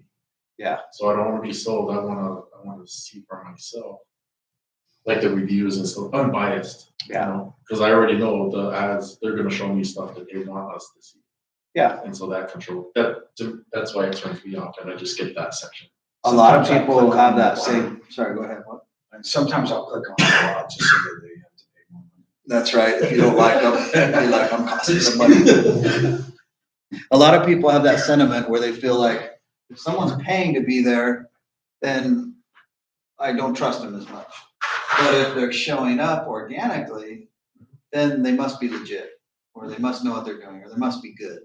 And especially these map listings, because they have reviews, which is massive. And that's the modern day word of mouth, it's Google reviews. So not only is more traffic going to organic, but also it's higher converting traffic. Because even if they do click on these paid ads, the conversion rate of them taking action on your site is much lower than organic traffic. You can compare it all day and organic conversion wins every time in pretty much every scenario. So organic traffic is what people are after, because there's this inherent trust where someone searches, they see you come up well on Google organically, they go to your site, and more often than not, they take action. Now, it's not to say that SEM or the paid ads are without merit, because here are the two or three main really good things about it. Number one, it's immediate. You pay to play, so as soon as you start bidding on keywords, your ad's going to start showing up if you're doing it the right way and bidding aggressively enough and doing good things to get your quality score high. So it's immediate, whereas this stuff can take time. to get there. Google's not just gonna send a rep out and be like, oh, you seem like an awesome guy, let's rank you on the first page. They don't look at it that way. It's all their algorithms and their crawlers and what are they seeing on your site, which we'll get into a little bit more. So SEM is immediate, and it's also, you know, they're getting better at making it look more local, because in the past, you'd mostly have national, non-local companies running a lot of paid ads. But now people have caught on where they're doing it themselves, but they also can write out some text that goes with this ad to really kind of set themselves apart from others. Yeah. So is SEO the same thing as like putting a bunch of white text in the back of your, like on your web page? Like if let's say I own Big D Construction and I want to route everyone to my site. So I put a bunch, my website background is white. I put a bunch of white text in the bottom of every page that says, Big D Construction, Big D, large D, construction, big construction workers. Is that, all kinds of things with that sort of concept of D, is that that whole idea? In the past, yes. You could game the system with your fascination over that particular subject and strategy. But now that's been outdated, because what happened is that Google came out with this algorithm update called Panda and Penguin, not to get too far out of the weeds, but a lot of people were hiding content on their site or trying to game the system and doing those kind of things. And Google's like, nope, we're not going to let you take shortcuts. Same thing with backlinking, which we'll get into, is a lot of people had links to all kinds of shady sites because they just figured the more links pointing to my site, the more Google's going to like my site. And then Google all of a sudden said, no, the content matters, where it's placed matters. It has to look natural. The sites that are linking to you have to be quality. And so what happened is tons of SEO companies overnight went out of business because all their clients just fell off. All they're doing is backlinking. Yeah. Yeah, tons of overseas companies that were giving hundreds of links a month. It was working for a long time, and then overnight, Google updated things, and then their clients are all ticked off because they don't show up anywhere anymore. Now, don't you have to have like coordinating content on those backlinks, right? Say that again? Like coordinating content so that if it's linking back over, it's not just, hey, Viagra, come to our real estate company, right? Yeah, it's got to be relevant. You've got to write the content about the subject matter, and it's got to link to the page on your site that deals with that subject matter. Yes. So a good strategy is going to involve sub-pages that talk about certain content, and then your backlinks will point to that. So, and we'll get into that a little bit more. So I guess that's a good segue to talk about what are the main pillars of SEO and effective SEO. And there's basically 4 of them. The first is content. So this is kind of a no-brainer, where a lot of times I'll talk to clients and they'll say, I want to rank for this, Dentist, St. George, Utah. That is my number 1. And I'll go to their site and I'll say, okay, where are we saying dentist, St. George, Utah? And it's nowhere on their site. It may say dentist. It may even say St. George in another place, but it never says dentist, St. George. So you're going to have a hard time coming up for that particular keyword phrase. So a good SEO strategy will do some keyword research to figure out what keyword phrases are most relevant. So in the healthcare industry, you can probably brainstorm and say, my ideal customer, my business that's looking for small to medium-sized healthcare options for employees is going to be searching for this, and this. Mm-hmm.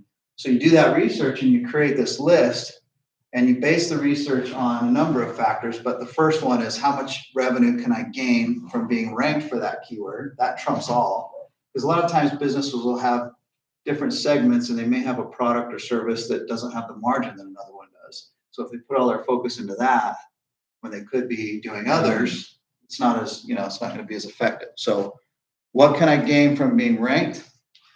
That's the number 1 factor. Number 2 is relevancy, how relevant it is to what I want to be promoting.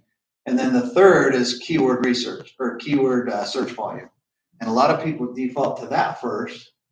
Yeah. But it doesn't need to be the trump card, because there could be a niche area of your business that is super profitable, that doesn't have massive search volume, and it's gonna be less competitive to rank. So a lot of times if people just go, I'm gonna go after the top search volume terms, well, everyone else has been doing that for years already, and it's gonna be a little more competitive and harder to get there. Well, and are there some keywords that are better conversion than others, right? So like real estate, I've studied one, like putting houses for sale and finding just to get people to search for homes on your site tends to be a less converting keyword than realtor in this area. Yeah, Because now somebody's looking for an agent particularly, so now they're, it's something specific where it's a converting keyword versus one where it's, I'm a looky-loo and I'm just gonna use your site to look at a bunch of different. I'm really glad you bring it up because that's super important. The intent behind the keyword. You can SEO the heck out of your website for a bunch of keywords that aren't going to produce lead actions. They're just people wanting to research or look at pretty pictures of homes or whatever. But if you think about the intent behind that search, and that's where a lot of times paid search can help too, because you get immediate testing and data to know what keywords have produced conversions, and then you borrow from that knowledge with your SEO strategy, your content strategy. So content comes first. That's kind of at the baseline of good SEO strategy. And it's figuring out the keywords that you want to rank for, and then having content throughout the site for those keywords. And it's not only body content on the page, it's also a thing called metadata, which is the back-end content on a site that would be like title tags, meta descriptions, pictures, alt text or alt attributes for pictures, all of those things which the human eye doesn't really see, but the crawlers are definitely seeing. So having a strategy for your content and your metadata that involves all of these keywords that you want to come up for. So that's the foundation of good SEO. Second thing is technical. So I always kind of say to people, when you build a website, you have two audiences. You have the human eye and you have the search engine eye. And if you neglect either, then it's not going to be as good of a website as it can be. And a lot of web developers, they only are going after the human eye. So they're going to make your website really pretty. It's going to flow well. It's going to have awesome imagery. But when a search engine crawler goes to it, it's going to look like crap, because it's going to have broken pages, or it's going to have missing metadata, or it's going to be slow, like super slow to load. That's a huge thing right now. Is Google released something called Core Web Vitals, where they're looking a lot at like page load time on a mobile device. So if you have a video that's amazing, that's looping on your site, and you have that running on mobile, and it takes 30 seconds to pull up your site on a mobile device, Google doesn't like that, because they're after a good user experience, and your user's already back-clicked and looked at someone else if it's taking that long to load. So there's all these things from the technical standpoint with your site that you've got to have dialed in. And so it takes a really good web developer or someone who knows what they're doing to go through this list and figure out, oh, this JavaScript is repetitive. I have too much of this. I can take that away. Or these plugins on a WordPress site aren't necessary on every single page. I'm just going to keep them on these certain pages. All of those different things that make a site look better technically to the search engines. Third thing is local optimization. This would be like your Google My Business listing. One of the very first things that you should claim and start driving reviews to. But there's hundreds of other directory listings too, besides Google My Business. That is Yahoo Local, Bing Local, Yelp, yellowpages.com, Manta, Better Business Bureau. There's tons of these free directories to claim, but there's softwares that help you too. Like Yext is a pretty popular one. There's some others where you can claim and optimize hundreds of these directories so that your business is all found, and ideally it should have exact matching name, exact matching address. If you write out suite on one instead of STE, like all of those things should all be matching, and then it gives you way more places to be crawled online, and it helps you come up in that map listing that we talked about, this really coveted position, because they get a ton of phone calls, ton of website traffic if you show up locally in the map section. So questions or any comments so far on these three? Local op.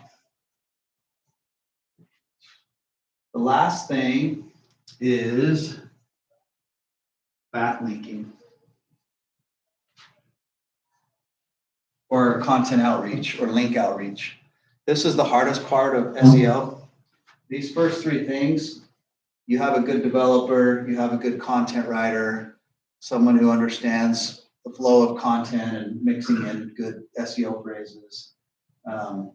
These can be handled without a crazy amount of technical prowess, but backlinking is really tricky because if you do it the right way, it involves reaching out to tons and tons of websites that meet a certain criteria or threshold, that aren't spammy, that aren't selling links, that aren't shady, that aren't, that have a good quality score, that get a good amount of traffic themselves. And then you sponsor content on those pages in the form of guest blogs and articles.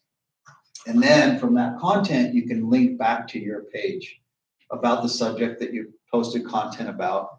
And what that does is give your site votes of authority. So I almost like to think of it back in the high school days.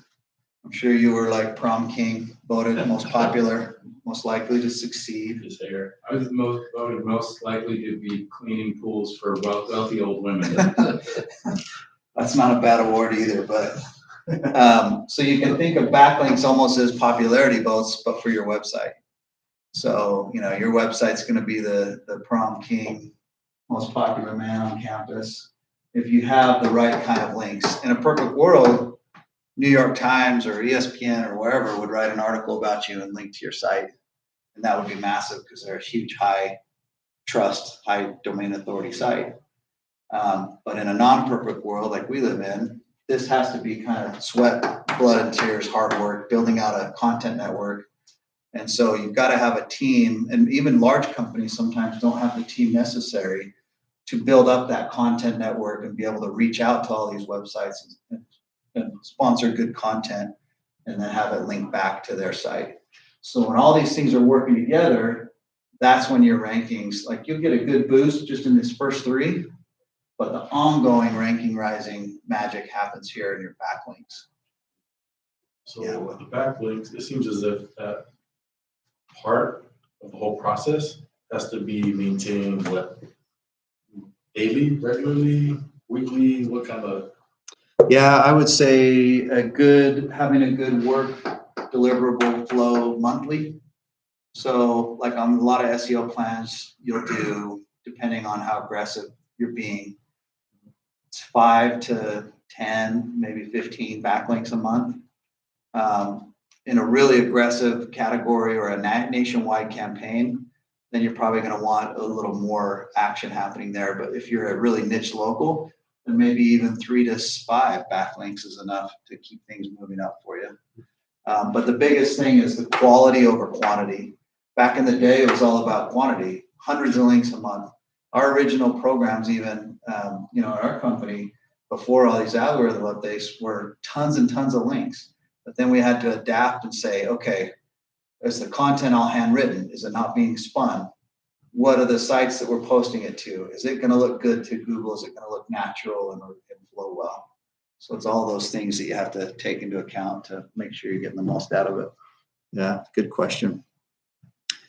Put a lot of like content. A lot of times people have like a couple sites and they'll copy content and put it on 2 pages and try and link them over.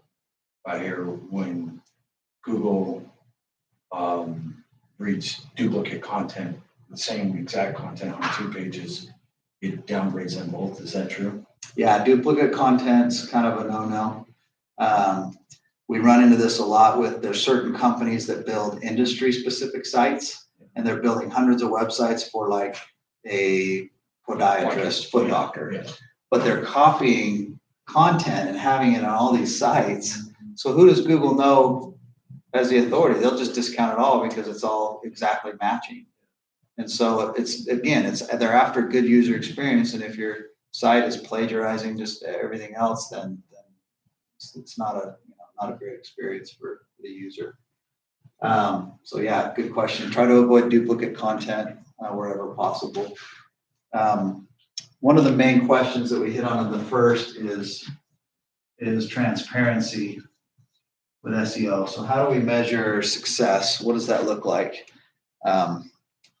There's one kind of no-brainer way, and that's to look at your rankings. So there's softwares that'll track where you're ranking every day, and you can follow that and see how you're doing and where you were ranked yesterday, where you were ranked last month, and is that moving up? But that only tells part of the story, because if you're number one for everything and you're not feeling a positive impact on your business, then there's an issue. You might have been going after the wrong keywords. They're not intent driven, like nothing's moving the needle that you care about other than patting yourself on the back because you're number one. Or your site's not. What's that? Like you say, or your site's maybe not converting. Yeah, maybe your site's horrible conversion wise, and your bounce rate's sky high. So people get there and they just leave immediately without taking action. We have yet to solve that problem on our site. We're doing a site rebuild right now, and like people will come to the site, they'll spend time on it, but this actual sign up is too hard. Okay. So we're losing people just from that. So we do okay in the rankings and site visits and stuff, but Yeah. it's literally just the sign up process is too cumbersome. Yeah.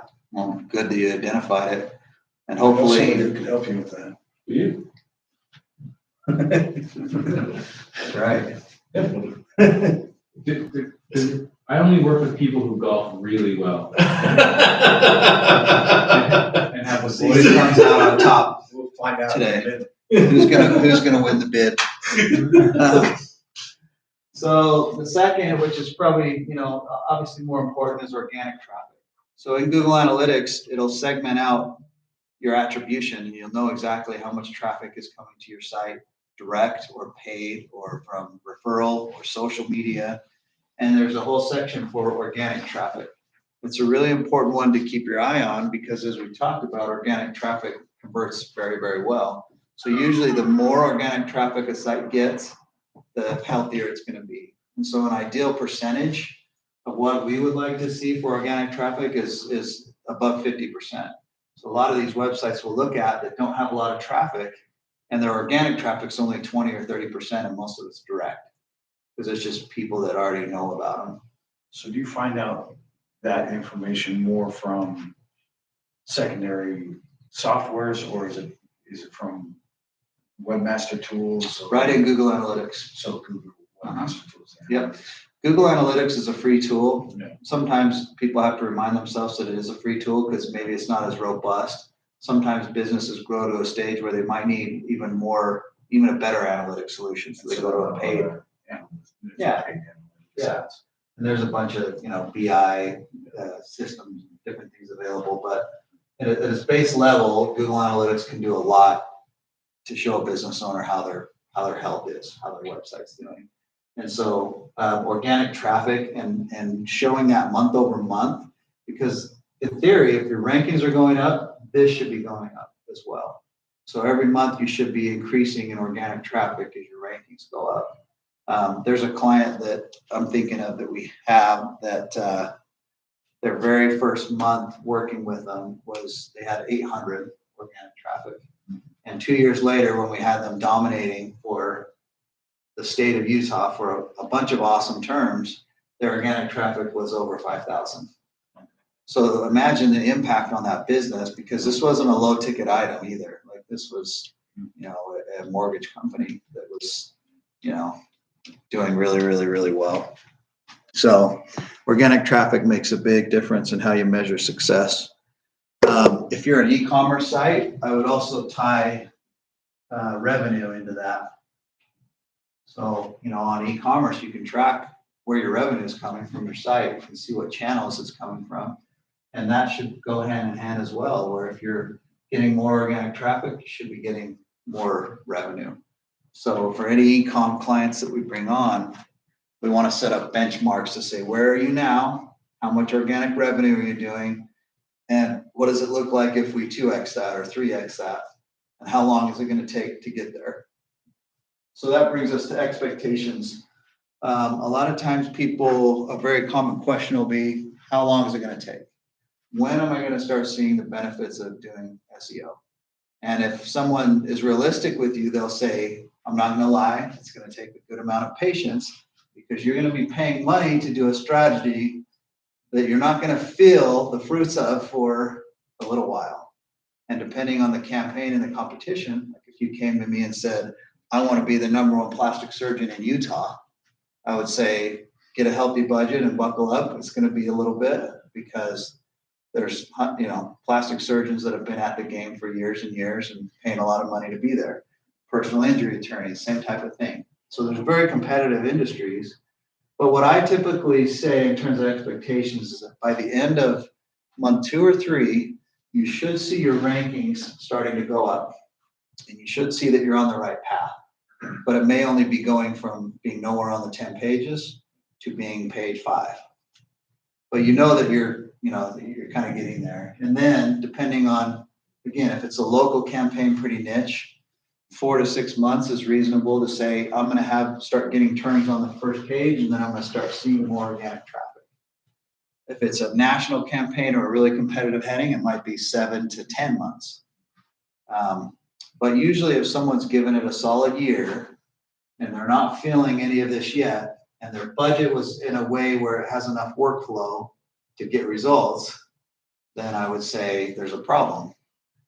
Maybe it went after the wrong terms, maybe it's the wrong strategies, maybe some of this wasn't done right. So we need to look at all of that. So that covers kind of the 10,000-foot view about SEO. And any questions on anything that we have gone over? I'm going to check the chat and just see if there are any questions here.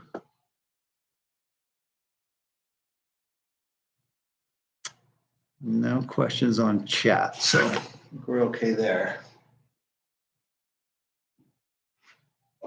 You're brainstorming how you can. What are the biggest mistakes that people make? Biggest mistakes people make with SEO. Number one, feeling like it's unattainable, so they just don't try to tackle it. Feeling like because they're late to the game and other businesses have been doing it, that they can't win, or that maybe they can't rank above national companies. But Google really likes local flavor and local results. So they set up ways that you can, through doing different things where you can actually, we have all kinds of clients that rank above massive, big national websites locally because Google feels like that's, what people are after in a lot of cases. So that's one, is feeling like it's unattainable and won't make a difference. Number two is probably going with a company that feels good price-wise, but the performance isn't there. And there are companies that'll charge you $250 a month all day, every day. And all they're doing when you pull back the layer is doing local op. So all they're doing is claiming some of these free directory listings every month. And it's something that could have been done just all in one big swoop right off the top, but they're charging you every month and you feel good because it's a low budget, but nothing's happening with your rankings or your organic traffic. So, a good, healthy SEO investment is going to be, sometimes a little more substantial than the overseas guys that are charging, really low money. So I would always ask, what are my deliverables? What does that look like? What is my monthly work volume that's happening? And make sure you have a good insight into that so that you don't go down this road where you're just kind of wasting your time and money. You just rely on a company to figure out SEO terms for you? Partly. I know there are a couple tools. You should definitely, since you're the business owner and you know it inside and out, you should definitely have some input in that process. But a good SEO company is going to do some good keyword research and then show you those keywords and get your opinion on it. If you've been running some paid search, you can also give that data and say, here's what terms I'm finding producing conversions on my site. Then that's really valuable for SEO strategy. But yeah, more often than not, they'll have a department that's going to make the recommendation. For SEM, I notice a lot of people who try to do it themselves don't tend to rank as well as people who do professionally? What are some of the mistakes that are being made on pay-per-click stuff that you see commonly, by people trying to do it themselves? Yeah, for SEM, if it's done the right way, it's pretty time intensive and takes a lot of optimizing. So usually the biggest mistake I see is that people will set up what's called a smart campaign. And it's basically this plug and play that Google offers a business owner to say like, hey, you can start running ads. And so you'll put in a little bit of information and then just trust Google to run it. They give you that free $100. Yeah, it's like, yeah, and they give you credit and say your first 100's on us or whatever. But what happens is that campaign is built to be plug and play. And I've seen it work in certain cases, but the majority of the time, if you're not getting in and looking at your individual bids, your individual keywords, your negative keywords, and your all those things that impact your position and your quality score, then your ad's gonna show up very low percent of the time. And it's usually not gonna have a good average ad position. So you're gonna be buried on the second page of ads on Google, and then you're not gonna get the type of traffic and conversions that you're after. So if a business owner is passionate about learning AdWords and wants to spend time and get in and look at optimizing it a couple times a week, then more power to them and they can be effective. But usually people just oversimplifying it to where they just feel like they can tell Google to spend their money every day and then magic will happen and they'll get good leads from it would be the biggest barrier there. Okay. So a good PPC person who understands conversion and can set up goals and track and funnel the budget to the keywords that are producing those conversions is pretty invaluable because it'll make the whole campaign work a whole lot better. And what are you seeing on return as far as optimizing Google, Yahoo, and Bing? Which one, like what's the return rate? Yeah, good question. So between the search engines, Google, it varies by state, but in Utah, Google's 90+% ownership. Like Utah loves Google. In other states, Bing has a little bit more, but usually Google's always above 70% of the traffic. So we focus just, personally, our SEO strategy on Google because typically it has the lion's share of volume, and those other search engines like Bing and Yahoo will usually follow suit. Like if you rank well on Google, then you're going to usually rank well on Bing and Yahoo. There are some shortcuts you can do for Bing and Yahoo that you don't want to mess around with Google, but everything's a little risky. But Google's a little more strict about their. But if you do those shortcuts on Bing and Yahoo, some people do because competition level like a little less than Bing and Yahoo. So maybe to an extent, a little bit. Yeah, to an extent. So if you're at, I guess in Utah, if you're fighting for 10%, that's if you're at number one fighting for 10%, that's so difficult. But with PPC, you're going for 30%, it seems like that. Yeah, with PPC, it's been interesting though. There's certain campaigns that will run Bing ads that actually have a lower cost per acquisition than with Google. So it is worth testing, and you can't totally ignore the other search engines. Yeah. Google's obviously got the lion's share, and it's the one you should care the most about. But with Bing, for instance, on any Microsoft product, it's preloaded, and so sometimes people just kind of stick with what's there. And so Bing's number 2. Yeah. I think nationwide it's Google 70%, Bing 15 to 18, and then Yahoo the rest. Yahoo and everything else. And then DuckDuckGo and some of these others are starting to, get a little bit too. But yeah. How does social media influence or affect SEO? It used to be a thing like you could do something called social bookmarking. And it would help with the SEO, but with the way these algorithms have gone, it doesn't really have much of an impact. Some people will try to get links from a YouTube or a Facebook just because those are very high domain authority sites, but it's kind of a shortcut way that can bite you if you're not careful. So social media, I would just treat as a whole separate funnel, separate strategy for SEO. Yeah, cool. They have done studies though, just on a side note for web design, that having those social media platforms and icons on your website helps your conversion rate because people view you as having more dialogue with your customers. and they like being able to go and find you on the social media channels. So I would definitely recommend having that. Oh, looks like we have a question.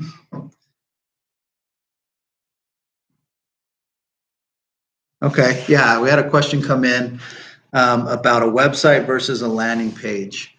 It's a good question. There's purposes for both. The advantage of a website is that it gives you a lot more bandwidth for content and for SEO. On a landing page, you're very limited because you only have one set of metadata and one body content. So from an SEO perspective, I would always say a website is the way to go if SEO is your priority or ranking is your priority.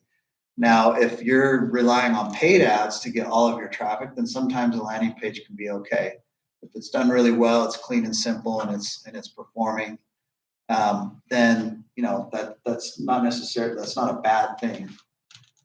So it just depends on your priorities and what your goals are with your marketing, I would say, whether you should do a website or a landing page. If you're only relying on paid traffic and you know that it's going to be consistent and it's going to convert okay, then a landing page might be okay.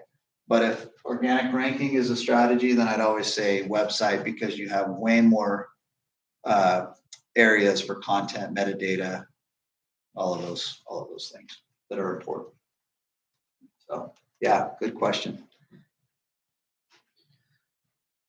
So I know a few people that sell stuff online, and they kind of go for the more full page approach, using like Shopify or something like that, and where they're not even pulling a ton of their own content, but because of that same reason, because then you can include a lot more metadata in especially with some websites like, WooCommerce or something, where you can add a lot more description and metadata back behind to sell your product, right? Yep, exactly. And you can do it on a variety of platforms. Like, that's another important topic, is some people will say, can you do SEO on a Shopify site?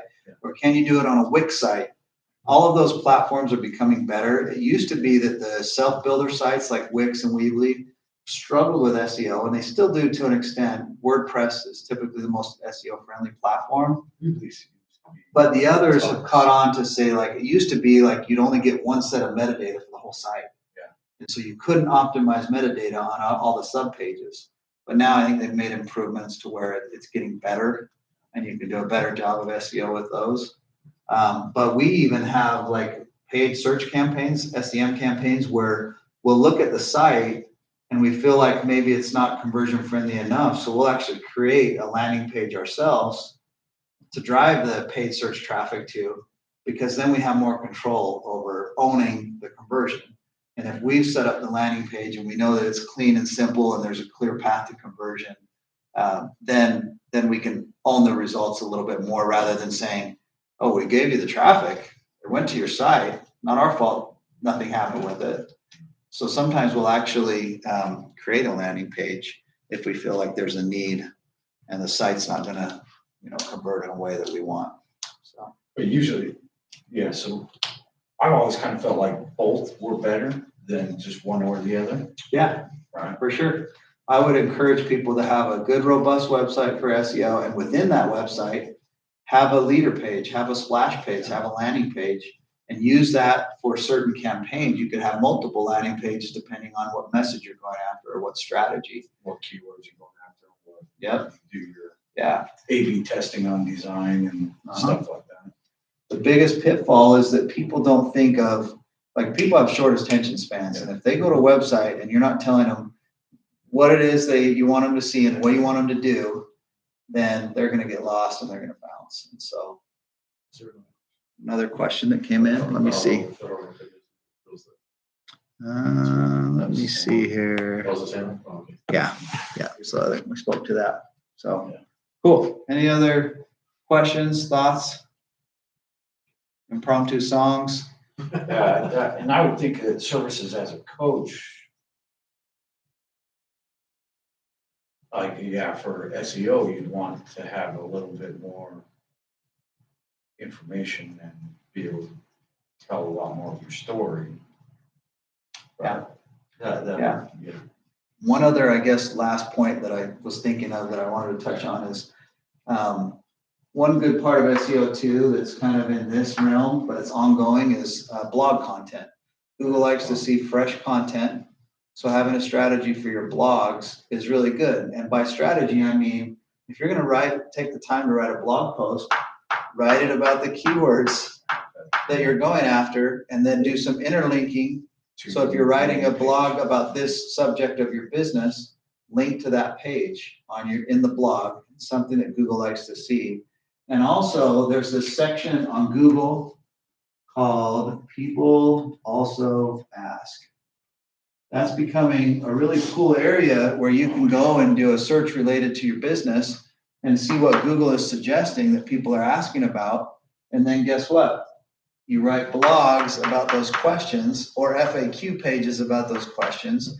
And then where is Google going to pull those answers from eventually? If you're doing a really good job on this, then your website can have another piece of real estate on Google where you're coming up for those certain questions. That's something you pay for, or for people also ask? No, it's just part of Google crawling. And if they see a website that they think answers that question in a good way, then they're going to feature it there.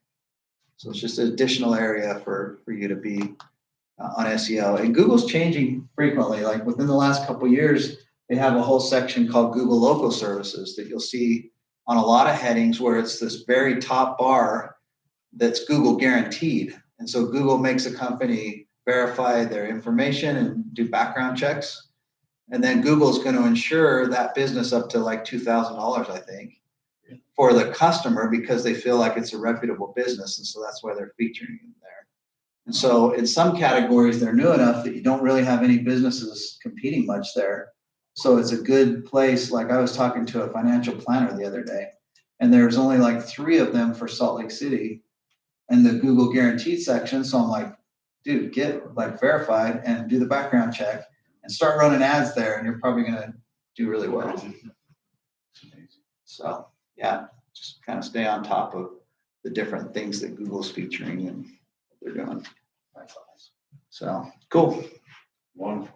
Well, Yeah. your dreams are complete. You know about, SEO now. She has any. Oh, one more. I'd say.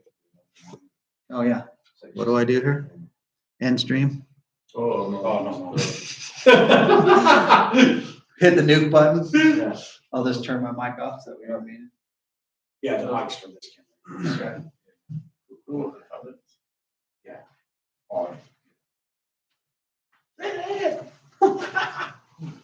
Thank you. Everybody, we'll take about a 5-minute break.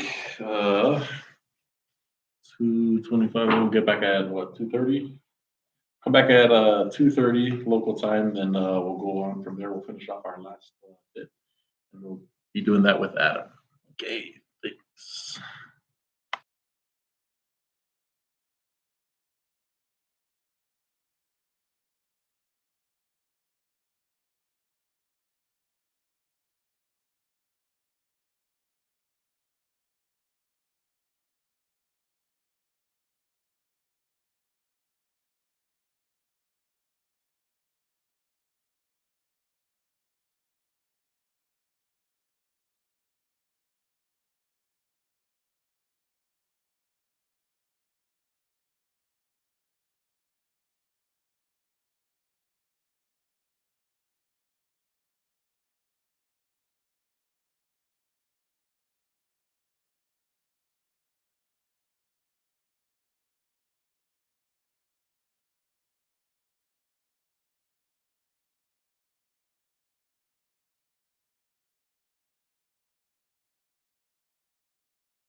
All right, I think everybody, we are just waiting a little bit for Adam. Adam is going to be, he'll be back and he'll be talking about cybersecurity. I see that there were some questions here. For some reason, we got the questions late. Evie, so if you'll hold on, we'll have Adam start, and then uh, we'll have maybe Dave come back and then address your questions here in just a moment. All right, thanks everybody.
this current company. Hey, welcome. Glad to be back here. Oh, sorry. Yeah, you can go. Go on.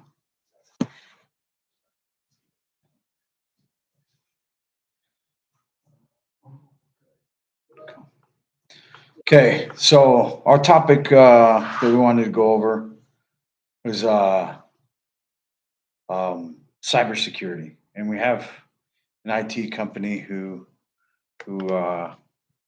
wasn't able to make it, but luckily, I've had employees who have made big mistakes with cybersecurity, so I know a thing or two. It's all right. Glad to be here. Glad to talk about cybersecurity. One of the biggest things, the title that we put on this, the $100 million question. Cybersecurity has become one of the biggest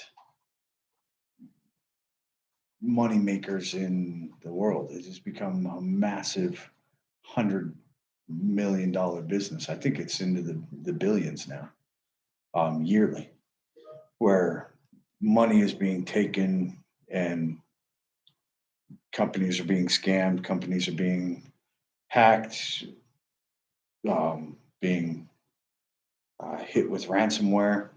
And so there's a couple things I wanted to go through on that. So what are the biggest types of cybersecurity? So, and how do we fix that? So I was trying to get this. Oh, he's got it. Hold on 1 second.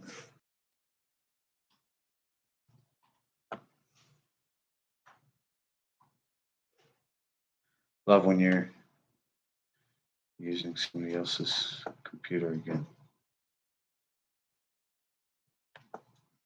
Oh, well, we'll go through this. Some of the biggest types of cybersecurity threats: malware, which is a software in a file or a program that gets into your computer, creates worms, viruses, spyware, Trojans, where they try to break into your network, into your passwords into your computer to try and get information. Malware. Got ransomware, which is massive, and that one's really taken off lately. And ransomware is where you put a link, and what they do is they send this bot that goes and encrypts all the files on your computer and or your network. If your network's if your network settings aren't right, then it will go through your network and it will grab all your corporate documents and anything that you share, depending on where that ransomware file gets opened up as. Social engineering. This is where they rely on human interaction, where they'll hack an email, they'll break security procedures, and they'll gain that sensitive information.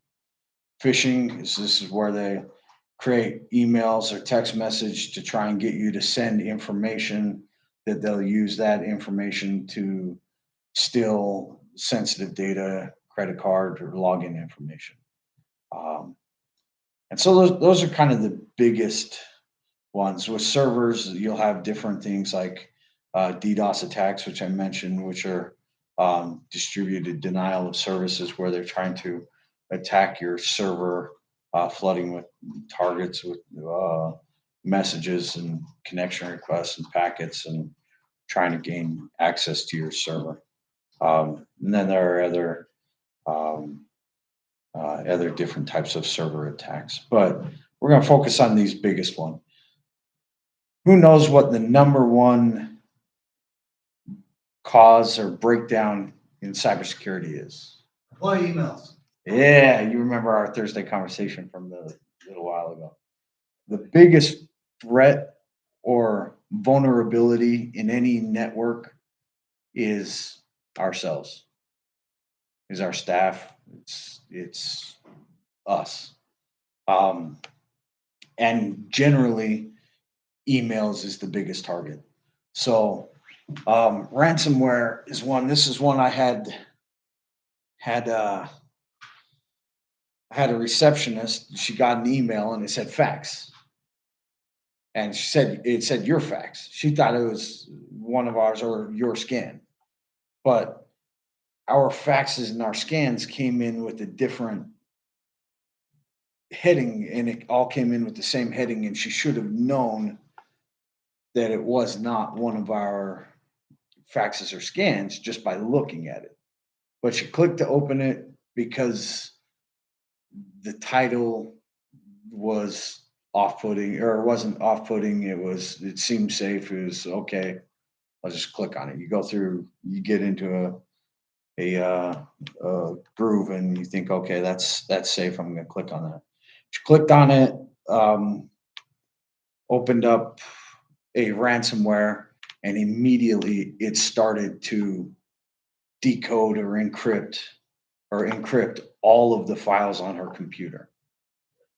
My Dropbox was linked to that, and luckily everything I had, we had put in Dropbox. That Dropbox folder was also on my computer, so I had the same login on two different computers, and luckily I started getting these notices from Dropbox, ping, ping, ping, ping, ping, ping, from Windows telling me that a file's being changed on my computer. I looked at it, I saw what was going on. I hurried and stopped the file because it was already to like 800 files that had been encrypted. And I went into her computer. I said, "What'd you do?" She's like, "Huh?"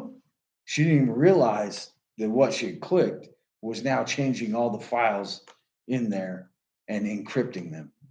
I pushed stop, so it stopped uploading it because it encrypted them all on her computer. And then with Dropbox, it starts uploading that to Dropbox. Luckily, I was able to get it stopped before it got into all of my Dropbox folders. And I was extremely lucky that everything crucial that I had on that computer was in Dropbox. So then I was able to just message Dropbox and say, "Hey, you see that these 800 files were changed. Can you go back to 2 days ago before they were changed?"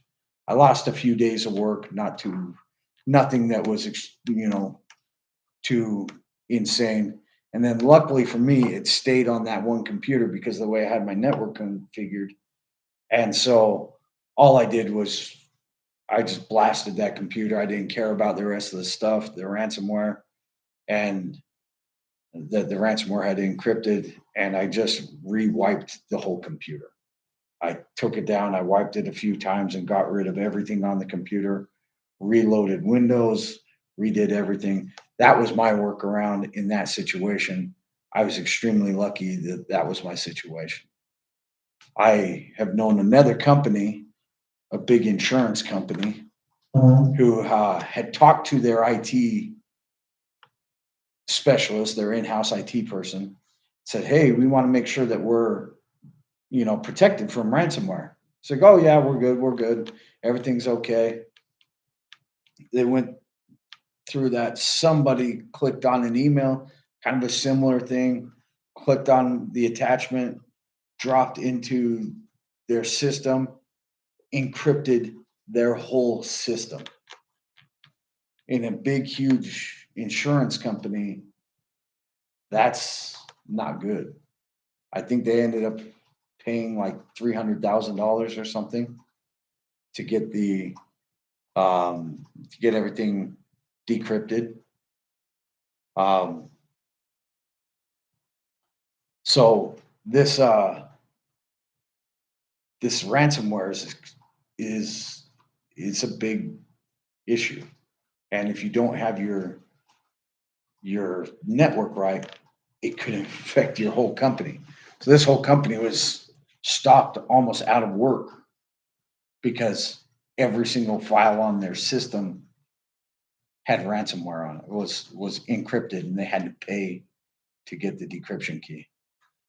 So that is a big one. The social engineering, one of the biggest trends that we've seen in the market right now is emails getting hacked. And when wire information or wire things are being sent out, people are stopping that email, or they're sending another email after and saying, oh, hey, I sent you this, but there's a small correction. Here's the updated wire information. I sent you an old one. And that is turned to like almost $1 billion last year. It was insane. In the real estate industry specifically has been hit hard with this, but they're hacking a lot of different emails and just watching for those keywords. You're looking, putting out a wire, and so then they're sending something, and as soon as wiring instructions or wire or send me money, any of those kind of things hits, those emails are getting sent out in your name. And so it looks like it's coming from you. And when that money hits and gets wired to this company, it's gone. And it is a massive, massive problem right now. So much so that every state is starting to include, okay, sorry. They're talking about websites on there. I was just looking to see that. These companies are clever too, these scammers, because Yeah. they'll send emails that'll mimic even what the email from a customer service would look like. Yeah. So usually there's a little something at the very end of it. So if you look, like a lot of times clients will forward and say, Yeah. was this you or something? And I'll look at the email that was sent, and it'll Yeah. have something that's a little bit off. And so that's the dead giveaway, where it's like, do not click on that link. Yeah. Don't put in your password again on that, because they're just phishing. And that's exactly it. They'll send over something that says, oh, hey, we're missing your Trouble with information. account, or Yeah. you had unauthorized access. Yeah. You need to Log in and change change your it. password. And you look at it, and that login screen will look identical to Facebook, your bank, anything, right? And you'll want to click on it and put your password and your information, but those are just phishing scams to steal your passwords. And the biggest thing that you have to do, like when you click on anything, is if you hover over in your email, you hover over the link, it will tell you if there's a URL attached to it. It'll tell you anything that's part of it. And so being able to just hover over anything before you click it is vital. There's also, like, if you look at the URL up at the top, you'll see something will say usbank1.com. And so it's a URL that looks exactly like your bank, or I'll say usbank dot, m13.com. And so M13 is the main domain, but they've put this US bank on the front to make it look like a US bank domain. And that kind of stuff gets kind of cleaned up, but a lot of these landing pages, if you're not careful, you'll click on it and now your passwords are gone. And that comes to one of the other biggest things that we're noticing is being able to hack somebody's passwords. For a lot of people, it's fairly easy. You'll see, like my dad was posting something. Oh, what was your first car back then? It's like one of those Facebook memes. It's like, ask about your first car, right? And it would be like, oh, trying to get that, trying to play on your memories and play on that. What's your nostalgia? Play on your nostalgia. And they'll post, oh man, I remember my 72 Pontiac or something like that. They're really, I was going to say like my dad, he's really old. But that's not really old. Sorry for anybody who heard that. But, for him, that's, he'll post something like that. And be all excited about it and share it out. But on that image, you can trace back where it was shared, how many times it was shared, and you can see all the comments on those images. And so now a scammer puts that out and they can go back and now they say, okay, this person put 72 Pontiac. Okay, let's go check the rest of his feed. Let's see what other information we can get, see if we can crack their passwords. Because now, okay, if it's got their address or if it's got, oldest sibling's name, or if it's got, all those key words that are your recovery password phrases, now all of that's, you can find online. And so now people are able to go and find your information about you. And it's not hard for people to do a password reset, gain access to your password, and, change your account. Or even just hide in your account until they see information about banking or information of a sensitive nature that they can use to exploit you, right? Credit card, anything like that, passwords to other services, and now you've been hacked.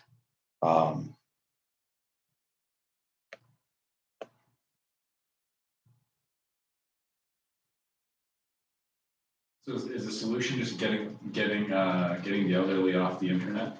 Huh? The solution is not because it's not just the elderly. It's happening to a lot of different people.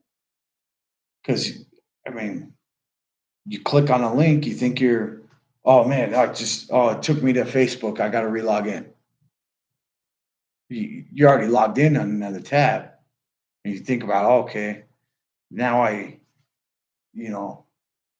got to click here and I put in this password. Now I'm hacked. But you don't think about it because you just see a Facebook logo. You see everything looks just like your Facebook login that you go into, and you click on it. And so, you don't look at the URLs at the top. You don't look at the bottom, and it's an even easy mistake to make for anybody. And it's just a lack of awareness. And so, the biggest thing is when you're on the internet, to be on guard, to make sure you are purposely clicking and looking at things that you know what it is. When you're clicking on opening attachments, you know who it's coming from and you're aware of it. I've had friends send over a link on an email. I'm like, hey, did you mean to send me that link? Give them a call. Hey, or shoot them a text. Hey man, did you mean to send me that link? Oh no, what? Oh, I must have got hacked. Okay. And then they go and you see an email a few minutes later. Hey dude, sorry I got hacked. Clicked on something and mass blasted my email list. Is it a common thing now that people are sending texts a ton too? Because lately, like in the last few months, I've started to get all kinds of random texts. I'm like, Tons. how do they have my number? It always has a link in it, so I And always it's a link block the and number, but then a new one comes the next day. With a different number. it's good. That's It's the latest thing now is. well, especially You with can't really do the do not call list because like how are they gonna even track down? how are they gonna it's just, and because it's coming from a client relationship managed CRM where they're just blasting out a billion emails or text messages to everybody in their database that all has that, and all they're hoping for is that 1 out of 100 that will click on it. Oh, what's that? I saw one. Hey, your bill is due. Click here. No, I know that's not coming from that person. I know that's not coming from my stuff. I put all my stuff on auto pay, so you're not sending me a text, and I'm not clicking on text to pay that. So, watching what you're looking. A lot of times, if you hover over something, you can see what the URL it will go to. Same thing. It's hard on the text messages where they send the bit.ly URLs or the tiny URLs where it's a short URL where you can't see it as much. If you're on if you have a Mac and you can bring up your Messenger, you can right click on it if you wanted to. But if you don't know it, don't go to it. Right? That's just the easiest way. If it's something that you need, if you know it's something that's important to you, you can go to it. One of the other things is change your passwords often. A lot of places have two-factor authentication now. It's a pain in the butt sometimes to add in that little code, but it's less of a pain in the butt than getting hacked. Right? So, yeah, I mean, the difference in time, the difference in anything to add that two-factor authentication is worth it. Because anybody who's been hacked or had their identity stolen or had to deal with trying to get any money back is hard. Oh, and Julie said that too. She talks cybersecurity a lot. Change your passwords often. And that's true. And that's true. And a lot of people use kind of the same password for a lot of different things. Don't do that. There's things called like Password Keeper, and there are different places where you can write down your passwords to keep them. You have to be careful with your Apple identity because Apple has its keychain, and a lot of people will keep their stuff in there. Yeah. So if you do that, if you have that two-factor authentication, every now and then there are a lot of different sites where you can pull up and see, okay, what devices are using this login. And you can check those devices and see. Cybersecurity when it comes to the office and into a business at home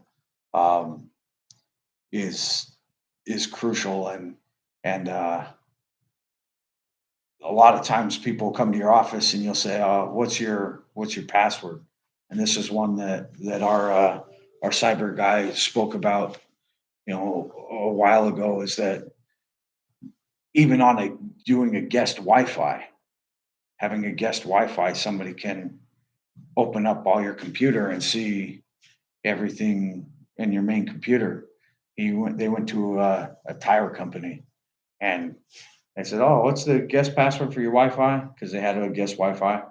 He pulled it up, and it was like 2 minutes, and he had access to all of their customer records, which is crazy. I mean, luckily on an auto repair store, you're not worrying about HIPAA violations, but that's not necessarily true because you'll have credit card information, and credit card information, financial information. If that gets out, that's a HIPAA violation. Those violations are massive. Those charges they're so big. And so anytime you have somebody's personal information and financial information, you have to make sure that you have very good security for that information. And so and I wish our company was here to talk about that. We'd go through that. But I know the biggest part of what we want to talk about for today is just make sure everybody's aware of this threat, aware of what you're clicking on, and doing everything with more of an intent to look at the links that you're clicking on, to be to have a little more caution, a little more discipline, and in the end that will save you a lot more time, money, heartache in the future. IT is such cybersecurity is such a massive thing. I know with websites, there are a lot of attacks. One of the biggest things I've seen is hosting your own email servers. Can really, if you host your own email, you can really be vulnerable for that. I know a lot of people have pushed their email to either to Outlook or to Gmail, and let Outlook and Gmail host their email, which it's not a very difficult, it's not a very expensive thing for me, paying, I think it's maybe $10 per user or less a month for my company, to host my email on Google, and then we log in on Google. Google has a lot of their phishing and spyware and everything. All those tools come with that Google server, and it makes it a lot easier than me worrying about whether my email server is being hacked and whether I have to, how much information is now lost to the ether. So, yeah, are there any questions about tech, anything about cybersecurity that you'd, anything you've experienced you want to share? Anything you feel like I'm just full of shit and you want to call me out on? Any of that? I'm just saying, if there's any of that, let's speak up now or forever hold your peace. How do you really feel? How do you? No, I'm just kidding. I love it. It's just something that, I mean, I've seen it. I got lucky in my situation at my office. I got really lucky that I was able to not lose very much. I didn't lose anybody's information. I didn't lose critical work documents or anything that I needed. I was lucky that I could just say to Dropbox, hey, just back that up, restore it a couple days. Okay. I just click, go back. All those files are all been replaced, and it pushes it back through my computer. Whew. But that's lucky. That's not everybody. So that wasn't that large insurance company that I know about that had to pay lots of money to get their stuff back. Questions? Anything? Good. I'll turn the time back over to Mr. Will. Okay. Okay, thank you also very much for being with us yesterday and today. Just as a reminder to you guys, tomorrow will be our last day. We'll be starting at 9 a.m. For those of you on the West Coast in California, that will be 8 your time.